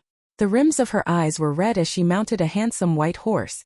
Sister Fu from Divine Edict's sect also mounted a handsome white horse. As the horses clip-clopped along the blue stone slabs of the street, Lu Gaoxin drew further and further away from her family and hometown. While traveling along the street that had few people, however, Lu Gaoxin suddenly turned her head as if in tacit understanding. She saw Qian Pingyuan with twin swords on his back standing on the ridge of a roof and waving goodbye at her. Lu Gaoxin pursed her lips and vigorously turned back around. Tears rolled down her cheeks. Lu Gaoxin's mood suddenly improved, and she tilted her head high with her back facing the young boy who had secretly come to see her off. There was a happy smile on her face. The round-faced young girl with the surname Fu glanced back, and she felt like the young boy standing on the roof ridge in the distance appeared slightly familiar. However, she didn't have a deep impression of him, so she decided not to think about these matters. After farewelling Lu Gaoxin, Qian Pingyuan sat on the roof ridge by himself and started to drink wine from his wine gourd. He took small sips of wine, and he reminisced his time with Mr. Qi. Spring wind lingered around his sleeves. Qian Pingyuan, Su Yuanxia, and Zhang Shanfeng were persuaded to stay in the prefectural office for 3 days. After experiencing the recent calamities, it was as if Lu Gaohua had become a completely different person. He was no longer resigned like before, and would often look for his father to ask questions and learn. They would discuss morals and etiquette, and they would also discuss methods of bringing peace and prosperity. However, prefectural overseer Lu was still lukewarm toward his son. Even so, Lu Gaohua would no longer feel afraid or uneasy when he saw an expression of impatience on his father's face. He would no longer walk away in fear. In any case, he had annoyed prefectural overseer Lu to no end these past 2 days. More of the time, however, Lu Gaohua would stick together with the big-bearded martial artist and Taoist priest Zhang Shanfeng. Apart from this, he would also keep a wary eye on the impoverished scholar, Lu Qicheng, as if he were guarding against a thief. He didn't mind this impoverished scholar from White Mountain Nation getting married to his sister, but he definitely wouldn't allow him to get his way with her before he took her out of her house in the wedding sedan carried by 8 people. Since they were all friends who had experienced calamities together, Lu Gaohua no longer tried to hide too many things from Qian Pingyuan and the others. He privately told them about some matters pertaining to the cultivation world and imperial courts of colorful garment nation. Even though the demonic cultivators who had brought calamity upon Blusher Prefecture had already fled or been killed, The casualties and damage that they had inflicted upon the prefectural city were still causing massive ripples. Everyone was jittery, and many wealthy families were secretly preparing to leave the prefectural city and settle down in other provincial cities. In fact, even the wealthy families in the capital of Colorful Garment Nation were reconsidering their position. Even if they didn't move away, they still had to avoid putting all of their eggs into one basket. After all, this was common sense to begin with. According to rumors, low-ranked officials from the Ministry of Rights and the Ministry of War had already left the capital and were slowly traveling south toward Blusher Prefecture after the Imperial Court of Colorful Garment Nation received news of the situation. It was said that they were traveling over to investigate the incident and reassure the residents. However, Prefectural Overseer Lu had already been in the officialdom for half his life, so he knew that this was nothing more than a meaningless gesture from the emperor in the capital. They didn't need to dream about receiving funds from the Ministry of Revenue to deal with the aftermath, not even a single tael of silver. Blusher Prefecture was a mess right now, and there was little money left in the prefectural treasury to deal with the situation. Moreover, Prefectural Overseer Lu wasn't the type of corrupt and extortionate who would heartlessly grab money from his residents. In the end, he had to shamelessly ask the wealthy clans in the prefectural city for money. Rather than giving them any material benefit, he could only offer them words of praise in the local county chronicles or engraved stone tablets for future generations to admire. Moreover, he had to deal with this matter before the officials from the two ministries arrived in the prefectural city. He definitely couldn't offend the emperor, and couldn't cause extra trouble for the officials from the Ministry of Revenue, who were already under a lot of pressure. Only by avoiding these things could he keep his position as prefectural overseer. There were ups and downs in life, and this was the same in the imperial court, the business world, and also the cultivation world.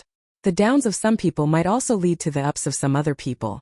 For example, Qian Ping'an and his companions' decision to help the prefectural city. Regardless of whether they had acted out of righteousness or compassion, they were finally able to reap positive rewards from their positive actions. After going over their spoils, Su Yuanxia and Zhang Shanfeng found that they had surprisingly made a huge profit. Su Yuanxia had obtained a new powerful weapon, a short saber left behind by old Demon Mi's eldest disciple. The previous owner of this short saber had been a demonic cultivator, but the saber chi of this weapon was unexpectedly bright and dazzling after it was drawn from its scabbard. It didn't appear sinister at all. Not only that, but the armored general had also developed a strong relationship with the big-bearded martial artist after fighting alongside him. He had purposely reported a top-notch bow and 5 mahist arrows from the prefectural storage as lost and had secretly given them to Su Yuanxia. Su Yuanxia had initially refused to accept them. Military law was paramount, and regardless of what things were like in the other regions of Colorful Garment Nation, it was very likely that General Ma adhered to this principle, judging from his manner of leading his soldiers. After learning of Su Yuanxia's concerns, the lieutenant general had roared with laughter. Since he appreciated the big-bearded martial artist's temperament, the lieutenant general had revealed a small secret and said it was approved by General Ma. In the beginning, he had only dared to ask for a single arrow. However, after General Ma informed Prefectural Overseer Lu about this, the Prefectural Overseer had waved his hand and directly modified his report to the Ministry of War, changing the number of used arrows from 16 to 21. Zhang Shanfeng had obtained 2 spirit tools that were in bad condition. One was a severely damaged wine cup made of white jade as thin as paper. It could automatically absorb spiritual energy from heaven and earth, and it could eventually form a dewdrop that was filled with spiritual energy every 5 days. Zhang Shanfeng had accidentally chipped the wine cup while placing it into his luggage, and this would most likely affect the spiritual energy accumulation speed of the spirit tool. There was also a pair of legendary chopsticks from Azure Divine Mountain. One chopstick was engraved with the characters, Azure Divine Mountain, and the other chopstick was engraved with the characters, Divine Cloud Bamboo. Just by looking at them, one could see that these chopsticks had quite some history. As for whether they were genuinely made from Divine Cloud Bamboo from Azure Divine Mountain, this was anyone's guess right now. However, the chopsticks were indeed brimming with spiritual energy. In any case, these were the spirit tools that chi refiners at the lower 5 tiers dreamed of. Qian Ping'an didn't take out the azure wooden box and the golden and silver shards of the city god's gold statue. These pertained to significant matters, and they could lead to both great fortune and great misfortune. These treasures weren't like the mountain turtles or snake eagles in his hometown. They weren't things that he could hunt down and share with friends like Lu Xianying. Thus, Qian Ping'an only showed them the piece of burnt ebony and the white bowl with the painting of the 5 mountains. Su Yuanxia didn't notice anything special about the white bowl, but he clicked his tongue in wonder when he saw the hefty piece of ebony. He said that this was lightning-struck wood, and it wasn't a type of wood that could be simply produced by lightning striking trees. Instead, the bolt of lightning had to be one of the 5 types of lightning that possessed heavenly might, and the struck tree also had to survive the encounter, because dead wood couldn't contain such kinds of mystical lightning aura and heavenly might. Xianxia weighed the piece of burnt ebony in his hand and chuckled. Qian Ping'an, do you believe me when I say that an agrarian cultivator can transform this piece of ebony into a small sapling full of vitality if you give it to them? Qian Ping'an immediately understood what he meant. This was a very valuable item. The prefectural office symbolically rewarded them with 500 taels of silver. This was a gesture of respect toward the righteous cultivators, and it was also a manner of thanking them for their hard work. The big-bearded martial artist was unwilling to accept this, and Taoist priest Zhang Shanfeng was also unwilling to accept this. However, Qian Ping'an chose to accept the silver. Because of this, Zhang Shanfeng even teased him and called him a true miser. Qian Ping'an simply smiled in reply. The little boy from the Zhao clan residence was called Xianxia, while the little girl whom he had tried to protect was called Luan. Their misfortunes had been a blessing in disguise, and they had both broken free from the shackles of their lowly status now. They became students of the old man called Mr. Fisherman, and Luan had even become a direct disciple of the old man. When Qian Ping'an practiced walking meditation in the courtyard each morning, Xianxia would squat beside the courtyard door and watch him with his cheeks in his hands. Qian Ping'an turned a blind eye to this. What he was doing were stances from the mountain shaking guide, and he had never viewed the manual as his property. That meant he couldn't carelessly teach these fist techniques to others, but at the same time, he didn't view Xianxia's act of stealing techniques as a bad thing. This little boy was extremely kind-hearted. Thus, Qian Ping'an purposely performed the 6 dances of walking meditation slower than normal. He performed them again and again. On his final day in the prefectural office, the sun shone bright above his head. Summer had arrived, and all matters had fully ripened. When it was nighttime, Qian Ping'an said to the little boy, Xianxia, can you earnestly practice these fist stances 100,000 times? The little boy nodded vigorously. You shouldn't pursue speed, only stability, Qian Ping'an warned. Moreover, you can't make any mistake when you perform the 6 stances. Only after going through the 6 dances without error can it be considered as a single punch. You should reach 100,000 punches in 3 to 5 years. Remember, you have to start over if you make any mistake. You can't be careless about this. Either Qian Ping'an wouldn't speak, or he would be extremely pedantic and fussy. The little boy in azure and the little girl in pink in Downtrodden Mountain were most familiar with this. Qian Ping'an carefully thought for a moment before continuing. Practicing fist techniques is a very dumb process. Xianxia, you can be a smart person, of course you are indeed much smarter than me, but you should know that the dumber the better when you practice fist techniques. Do you understand? There was a determined look in the little boy's eyes as he clenched his fists and replied, I understand. Only by enduring the greatest hardships can I rise above all others. The innately intelligent little boy genuinely understood this principle. Qian Ping'an was very amused and he asked, What do you want to do after rising above all others? I'm going to buy a lot of warm winter clothes for Luan. Xianxia replied without hesitation. Then what about yourself? Qian Ping'an asked. The little boy wiped his mouth and replied with starry eyes. I'm going to eat full meals every day.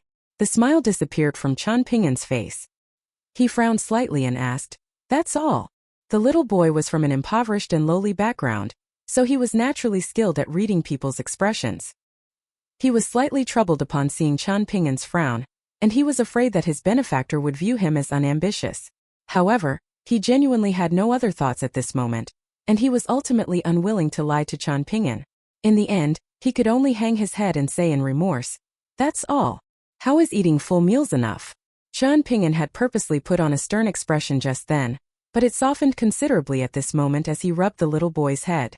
You also need to have meat with every meal, he said in amusement. Xianxia instantly chuckled like a fool.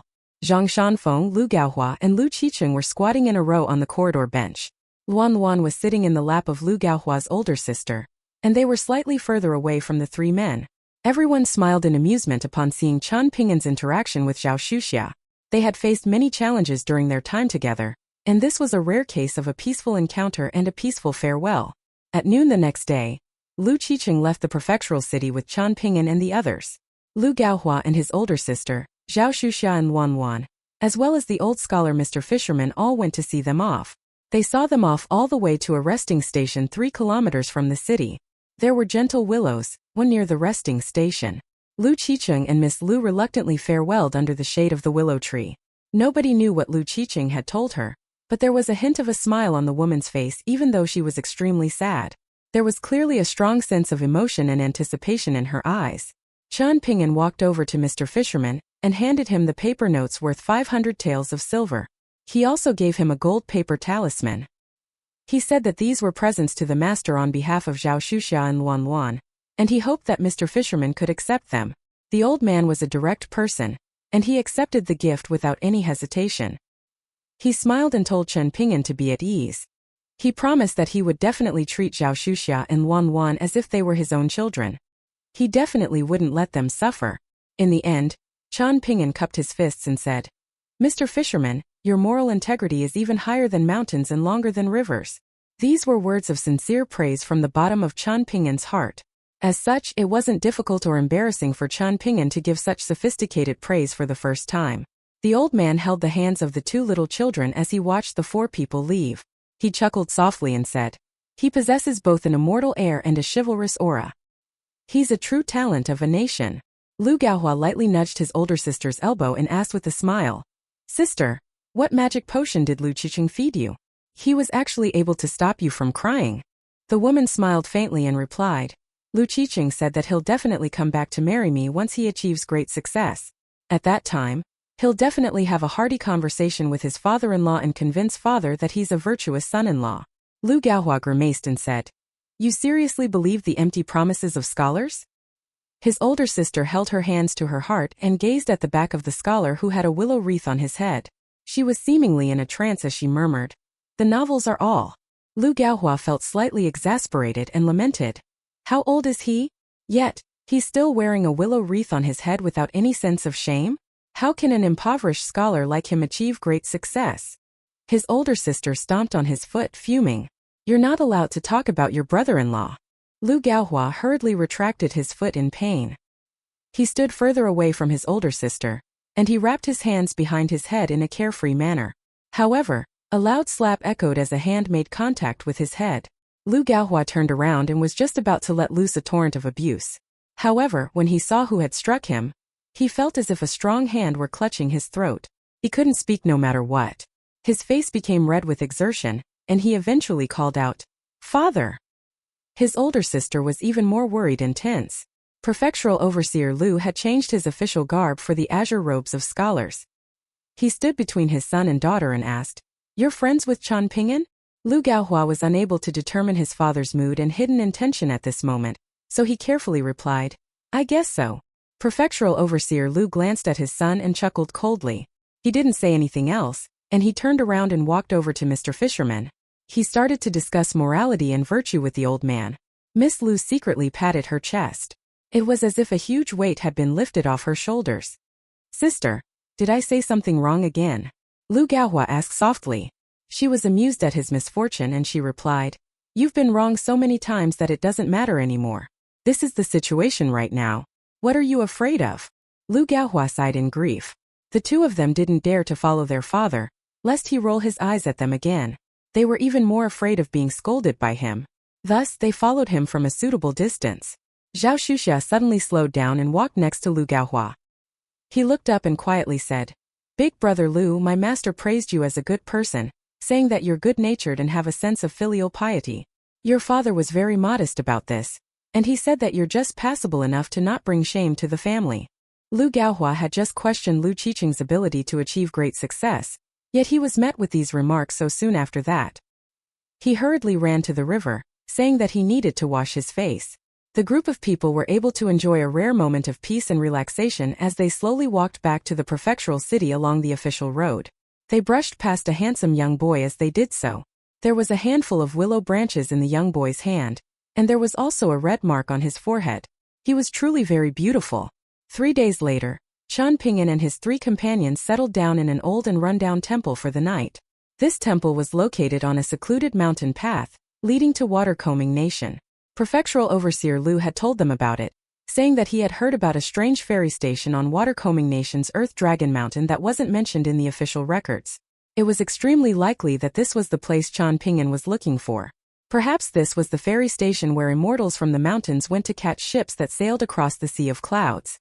When they arrived at that ferry station, Xianxia would bid Qianpingyan and Zhang Shanfeng farewell, and head to Azure Phoenix Nation in the southeast of Eastern Treasured Vile Continent by himself. He would bring his friend's ashes back to his hometown. Xianxia liked to travel around the world on foot, and he also liked to write travel journals to record his adventures. He liked to record the strange and dangerous natural sceneries that he came across. Because of this, he was always unwilling to take transcontinental ships from the ferry stations.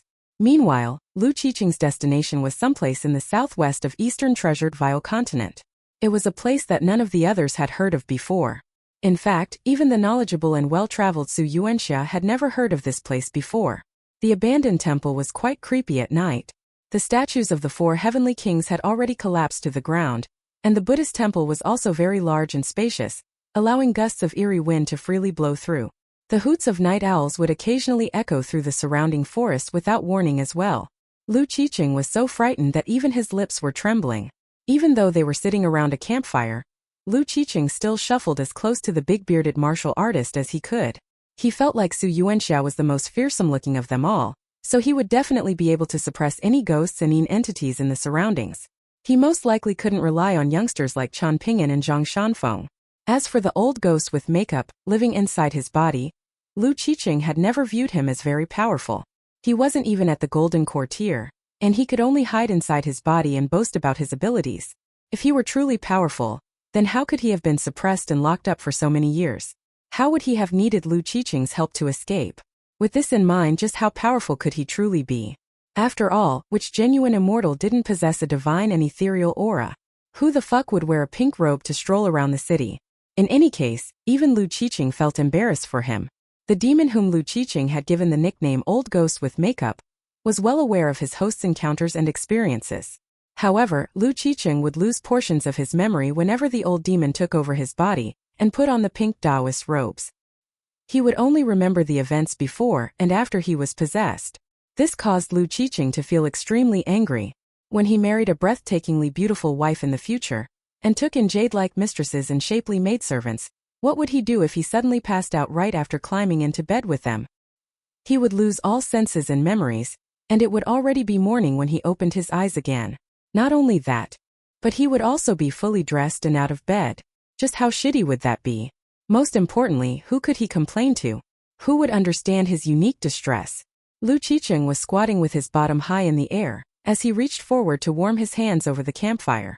His face was filled with anxiousness. He was genuinely worried about his situation. The old temple was shrouded in the darkness of night, and Lu Qiqing became increasingly afraid as he looked to his left and right. Fortunately, Xianxia was still drinking next to him, and Taoist priest Zhang Shanfeng was still practicing swordsmanship with his peachwood sword nearby. This caused Lu Qiqing to feel slightly at ease. Meanwhile, Qianpingyan had ventured further away to search for firewood and dead branches to start another fire to cook. Lu Qiqing was truly impressed by this young boy. He was completely fearless, and extremely simple-minded as well. He would practice the same 2-fist techniques again and again day after day. Nothing would stop him from doing so. Lu Qiqing felt like he would have already become an excellent scholar of Lakeview Academy if he had studied half as hard as Qianpingyan was practicing his fist techniques. It wasn't long before Lu Qiqing saw Qianpingyan jogging back. Apart from a large bundle of dry branches in his arms, there was also an old-looking item around 4 or 5 feet long in his hands. Qianpingyan asked the others what it was and whether it was worth any money. Lu Qiqing rolled his eyes and scoffed. "It's just a tall lampstand to put your oil lamp on. Poor families can only afford short lampstands, and they wouldn't be so fussy about these kinds of things anyway." According to some unofficial history books, a Buddhist temple called the Forest Temple was once the wealthiest temple among many empires in Eastern Treasured Vile Continent. In fact, this temple was even wealthier than the emperor. Was this not an act of rebellion? Because of that, there were several movements to destroy Buddhism. If the lampstand in your hand was brand new, then it might have been worth some money indeed. However, it's nothing but a pile of scrap metal now. It's barely worth a few copper coins. Qianpingyan felt a slight sense of pity. After putting the bundle of dry branches down, he hurriedly ran away to return the tall lampstand to its original spot. Lu Qiqing rubbed his forehead. He felt like it was fairly embarrassing to travel around the world with a hillbilly like Qianpingyan. After Qianpingyan finished cooking, Lu Qiqing picked and chose his food during dinner. He then lay down some blankets and prepared to sleep. The big-bearded martial artist lay down and immediately fell asleep after drinking to his heart's content. His snores were like rumbling thunder. Zhang Feng was responsible for lookout duty for the first half of the night, and Chen Ping'an was responsible for the second half. Chen Ping'an walked around to gather and tidy up the damaged statues of the bodhisattvas and heavenly kings first. He then moved them to corners where they wouldn't be lashed by the wind and rain. After finishing this, he started to practice walking meditation on the bumpy ground of the temple. In Lu Qiqing's words, Chen Ping'an's punches were so slow that the time it took him to throw a single punch would be enough time for him to enjoy a good long sleep. However, Chen Ping'an suddenly started to speed up during the second half of his training session. In the end, his punches became as quick as lightning. Wind whistled around him. After a short while, however, Chen Ping'an started to slow down again. Zhang Shanfeng walked over and watched him for a while. Then he smiled and asked, "What's wrong? Is there something weighing on your mind?" Chen Ping'an stood still and broke his fist stance.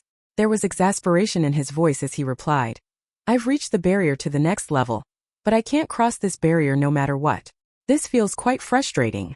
Zhang Shanfeng smiled and said, "Oh, so you want to advance to the next tier? You want to become a 4th-tier martial arts lesser grandmaster before the age of 20? This would be incredibly impressive, even in complete Reed continent." Chen Ping'an sighed and revealed, "Before setting off, someone told me that it's best that I advance to the Qi refining tier of martial arts before I arrive at Old Dragon City." The demon-detecting bell above Zhang Shanfeng's luggage suddenly started to shudder and ring violently. Zhang Shanfeng tensed up and exclaimed, "There's demonic Qi approaching the temple." Chen Ping'an nodded and suggested, "Put the demon-detecting bell away first, lest we warn our opponents of our presence." The big-bearded martial artist sat up and roared with laughter. "Business is truly going well for the three of us. We can't even stop fortune from seeking us out."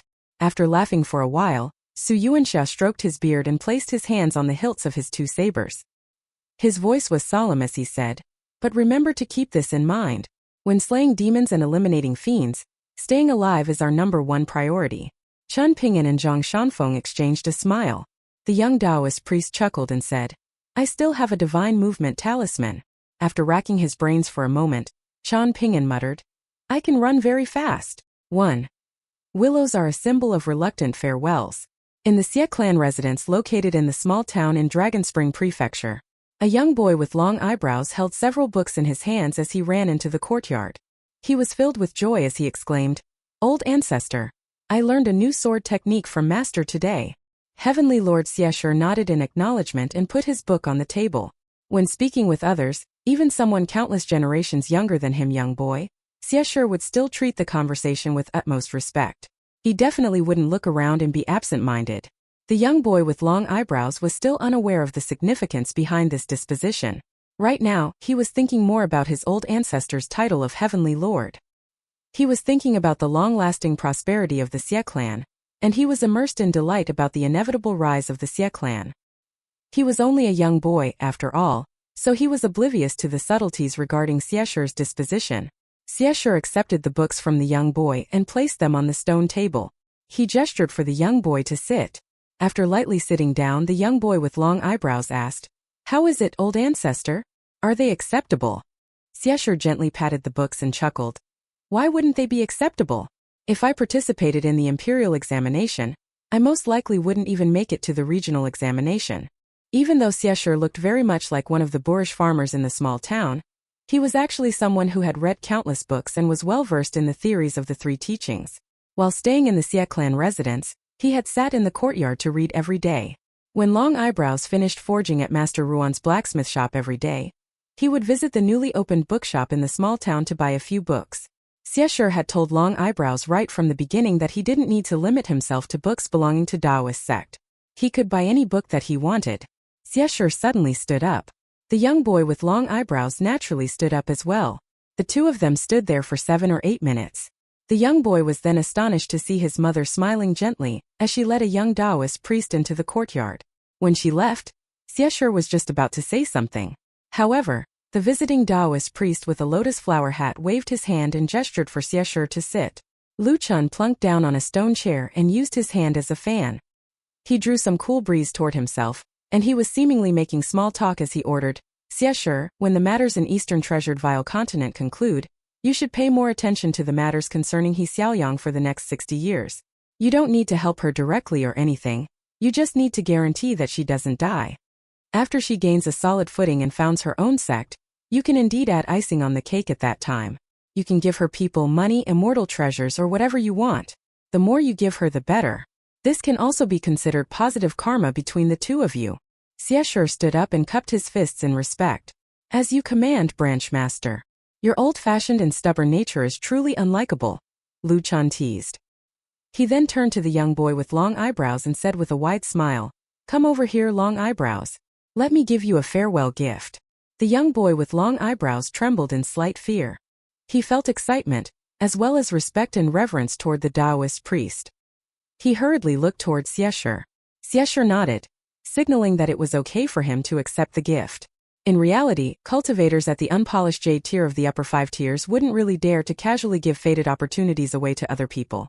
However, the good and bad of Branchmaster Lu Chen's gifts were already predetermined. There definitely wouldn't be any exceptions. Moreover, he was giving this item to the young boy with long eyebrows right in front of Xianxia, so how could this be a bad thing? It was definitely the best thing in the world. This was a great fortune for the young boy. Lu Chan flicked his wrist, and an exquisite and crystal-like 7-colored treasure pagoda quickly appeared in his palm. Rays of light flowed through it, and it appeared as wonderful as could be. A closer look would reveal 36 plaques hanging around the small treasure pagoda that was no taller than half a foot. Xianxia had just sat down, but he immediately stood up again and said to Long Eyebrows in a solemn voice, "Hurry up and kneel down to express your gratitude." Lu Chan didn't stop the young boy this time, and he allowed Long Eyebrows holding the small treasure pagoda in his arms to dazedly kneel down and earnestly kowtow 3 times. Lu Chan smiled faintly and said, "I know you're a mild-tempered person, so I don't need to worry about you picking on other people. This small pagoda can suppress all demons and entities under the upper 5 tiers in the world. It can somewhat be regarded as a pseudo-immortal weapon. However, you need to keep one thing in mind. Ghosts and demons that you can see aren't necessarily the worst and most evil ones. It's more likely that wanton demons lurk in the depths of people's hearts." The cheeks and ears of the young boy were bright red, and he loudly replied, "This junior will definitely keep this in mind." Lu Chan appeared as lazy and mischievous as always, and he chuckled. When you master the sword after training with Ruan Chong for a while, you'll naturally become a sword cultivator who needs to travel around the world. At that time, you should observe the hearts of people more. The reason I've given you this treasure pagoda is so that you don't need to worry as much about external matters. You can think more about your personal matters. The Buddhists talk about self-cultivation. It's a fairly interesting concept. Oh, that's right. Xianxia, remember to find a better minimization treasure for this child. Not trying to hasten his development is a good thing, but seniors shouldn't be too stingy and cheap either. Xianxia was just about to stand up and accept this command again. Lu Chan chuckled and scoffed. "Do you believe me when I say that I'll smack you to death with a single slap? There's no end to this, huh?" Xianxia had no option but to obediently sit down again. Lu Chan pondered for a moment before standing up. The smile vanished from his face and he said in a solemn voice, "Remember to protect Li Shixing in the future. If anything goes wrong, I'll return to the majestic world from the White Jade capital even if it means breaking the rules on both sides. And if that happens, I'll hold you responsible." Xianxia had already been scolded just now, so he didn't know whether he should stand or sit at this moment. Lu Chan slapped his forehead and lamented, "With a grand disciple as dumb as you, it's no wonder that my branch of Taoism isn't prosperous and thriving." Lu Chan looked up and raised an arm, flicking his lotus flower hat with a finger. He smiled and said in a soft voice, "Hey, are you around 70? If you are, then please open the door to see this guest out." Xianxia's expression changed slightly, and he hurriedly looked up in the direction of Branchmaster Lu's gaze. Even with the vast Tao power of a Tao master, he still needed to strain his eyes to peer through the layers of clouds. He could only see some slight ripples someplace at the top of the sky. Lu Chen disappeared in a flash. The small door that had opened in the sky immediately slammed shut. Lu Chen, one of the 3 disciples of the Tao ancestor, silently vanished from the majestic world just like that. He returned to the heavenly world. Young Taoist Lu Chen's departure from the majestic world caused almost no ripple. However, Branchmaster Lu Chen's arrival to the heavenly world caused a huge commotion. A truly huge commotion. This was also beyond the sky, but it was the sky of the heavenly world ruled over by the Taoist sect. A giant hole as large as a mountain appeared in the golden sea of clouds, and a column of golden light as wide as a mountain surged down and landed on top of a building that was more than 30 kilometers tall. An old scholar with a bamboo cane in his hand and a bookcase on his back walked through the undulating mountain ranges in the heavenly world. Walking beside him was a young scholarly attendant he had just taken in. The skinny old scholar raised a hand to shield his eyes from the sun. Looking up, he smiled and said, "By the looks of it, Qi Jingchun has angered him quite a bit." "Teacher, who's Qi Jingchun?" the young boy asked. The skinny old man smiled and replied, "He's a scholar from my hometown. He isn't old, but his knowledge is very profound." The young boy's next question was quite childish and he asked, "How profound?" The skinny old man pondered for a moment before giving a seemingly perfunctory response. "Isn't there a saying in your hometown? Even floods can't cover a duck's back, too." "Then it's probably not very profound," the young boy mumbled. The skinny old man laughed heartily and explained, "The true task of a scholar isn't to seek profound and vast knowledge. Instead, a scholar should use their knowledge to bring the common people along with them, taking them over mountains and rivers. Apart from giving themselves a peaceful place to reside, scholars also need to give the common people a peaceful place to reside. Otherwise, what use will their knowledge be, regardless of how profound it is? It might benefit themselves, but it will fail to benefit the wider world." "Teacher, I feel like your reasonings and principles are quite profound," the young boy said in exasperation. The skinny old man reached over and flicked the young boy on the forehead. He then started to sigh to himself. The young boy was extremely bored. Since he had nothing better to do, he decided to sigh along with his teacher. The old man was thinking about his hometown. Right now, the lands were probably filled with yellow chrysanthemums already, right? Xianxia had to admit that he felt a huge sense of loss after Lu Chan left the majestic world. Even so, his mind was evidently more relaxed than before. In reality, Xianxia felt very uneasy when Lu Chan was in the small town. If he wasn't careful and made a mistake, it would be witnessed and remembered by the branch master. Xianxia exhaled softly, and his aura changed drastically. He stood in the courtyard and gazed at the distant ferry station located on Parasol Tree Mountain to the west. In a while, a colossal ship, the best in complete Reed continent, would dock there. Several mighty figures renowned throughout the continent would be on the ship. Several powerful forces traveled south to jointly investigate the incident regarding the destruction of Ceremony Mountain's Kuan ship in the central region of Eastern Treasured Vile Continent. Apart from several grand elders from Ceremony Mountain, there were also powerful cultivators from a few other forces. However, only Ceremony Mountain, the weakest of the forces involved, was still in the dark regarding the matter. Xianxia knew the truth, Imperial Preceptor Cui Chan knew the truth, and the two mighty figures on the colossal ship were also well aware. Mr. Sword Urn had been the most critical go-piece. He had been on a suicide mission. Even in complete Reed continent, very few people knew the truth about this itinerant cultivator's mink fur hat. In fact, it was this mink fur hat that was his immortal tool, the Sword Urn. While helping him nurture his own flying sword, this immortal tool could also generate countless wisps of sword chi. After accumulating these wisps for hundreds of years, the Sword Urn was brimming with sword chi. In the end, Mr. Sword Urn had unleashed his full power and sacrificed this immortal tool, which allowed him to deliver a strike that could almost rival the full power strike of a sword cultivator at the unpolished jade tier. This had been enough to sink the Kuan ship from Ceremony Mountain. All of this had been done to allow Xianxia to take the second step without objections. Because of this incident, the Taoist Heavenly Lord from complete Reed continent could personally travel to the region north of Lakeview Academy and stand guard there. In other words, he could completely sever the link between the northern regions and southern regions of Eastern Treasured Vile Continent. By doing so, he could guarantee no mishaps when the Greatly Empire took advantage of the unstoppable trend to conquer the entire northern region of Eastern Treasured Vile Continent. Xianxia patted Long Eyebrow's shoulder and said, "Follow me." The young boy with long eyebrows followed his old ancestor to the Yang family's medicine shop. When he walked back out, a so-called minimization treasure was in his possession, as well as a promise from Old Man Yang. The price for this was a promise from Heavenly Lord Xianxia. After returning to the small courtyard in the Xie clan residence, Xianxia told the young boy the gist of the incident involving the Kuan ship. After seeing the solemn expression on his old ancestor's face, Long Eyebrows asked in curiosity, "Old ancestor, since Eastern Treasured Vile Continent is the smallest continent in Majestic World, what is there to be afraid of when you're the Tao Master of the much larger Complete Reed Continent?"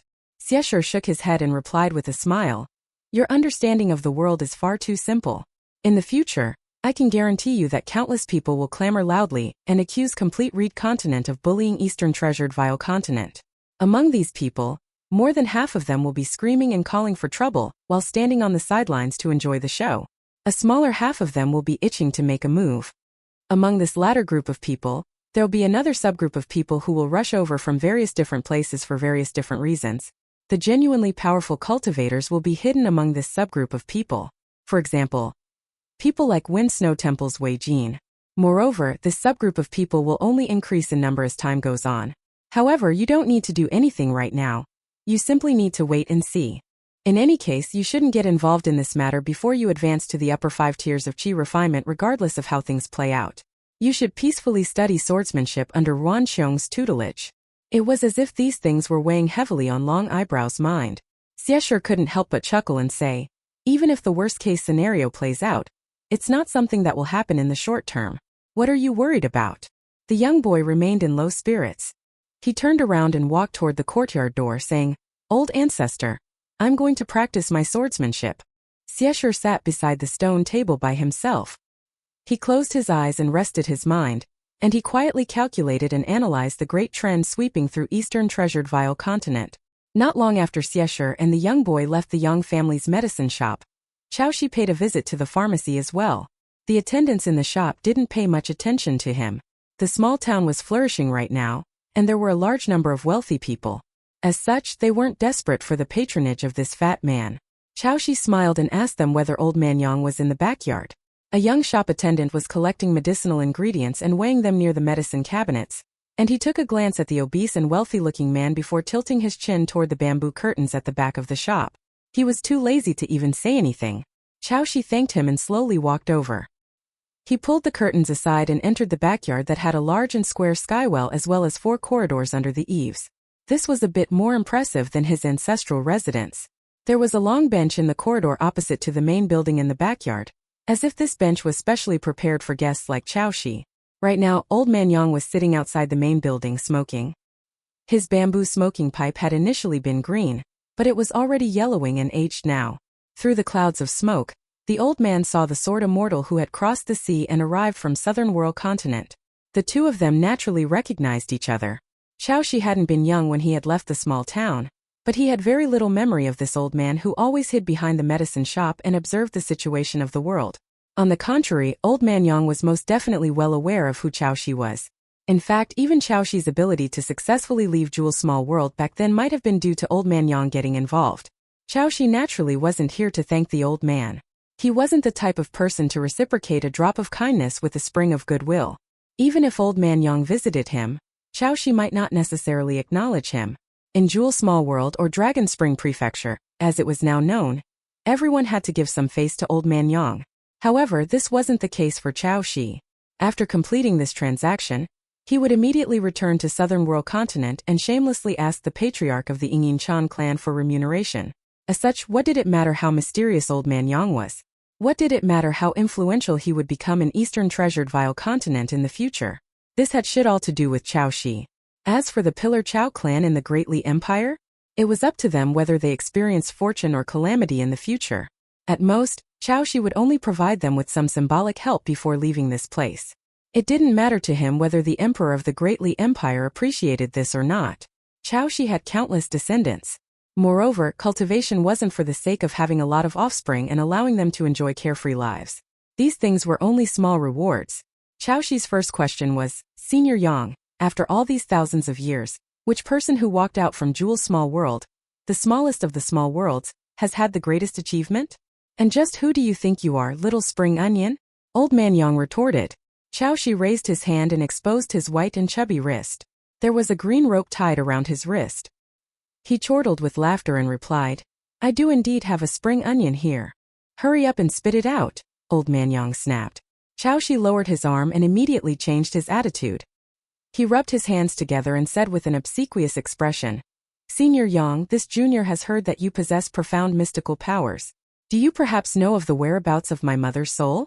Has it vanished beside her tomb? Or has she entered the cycle of reincarnation?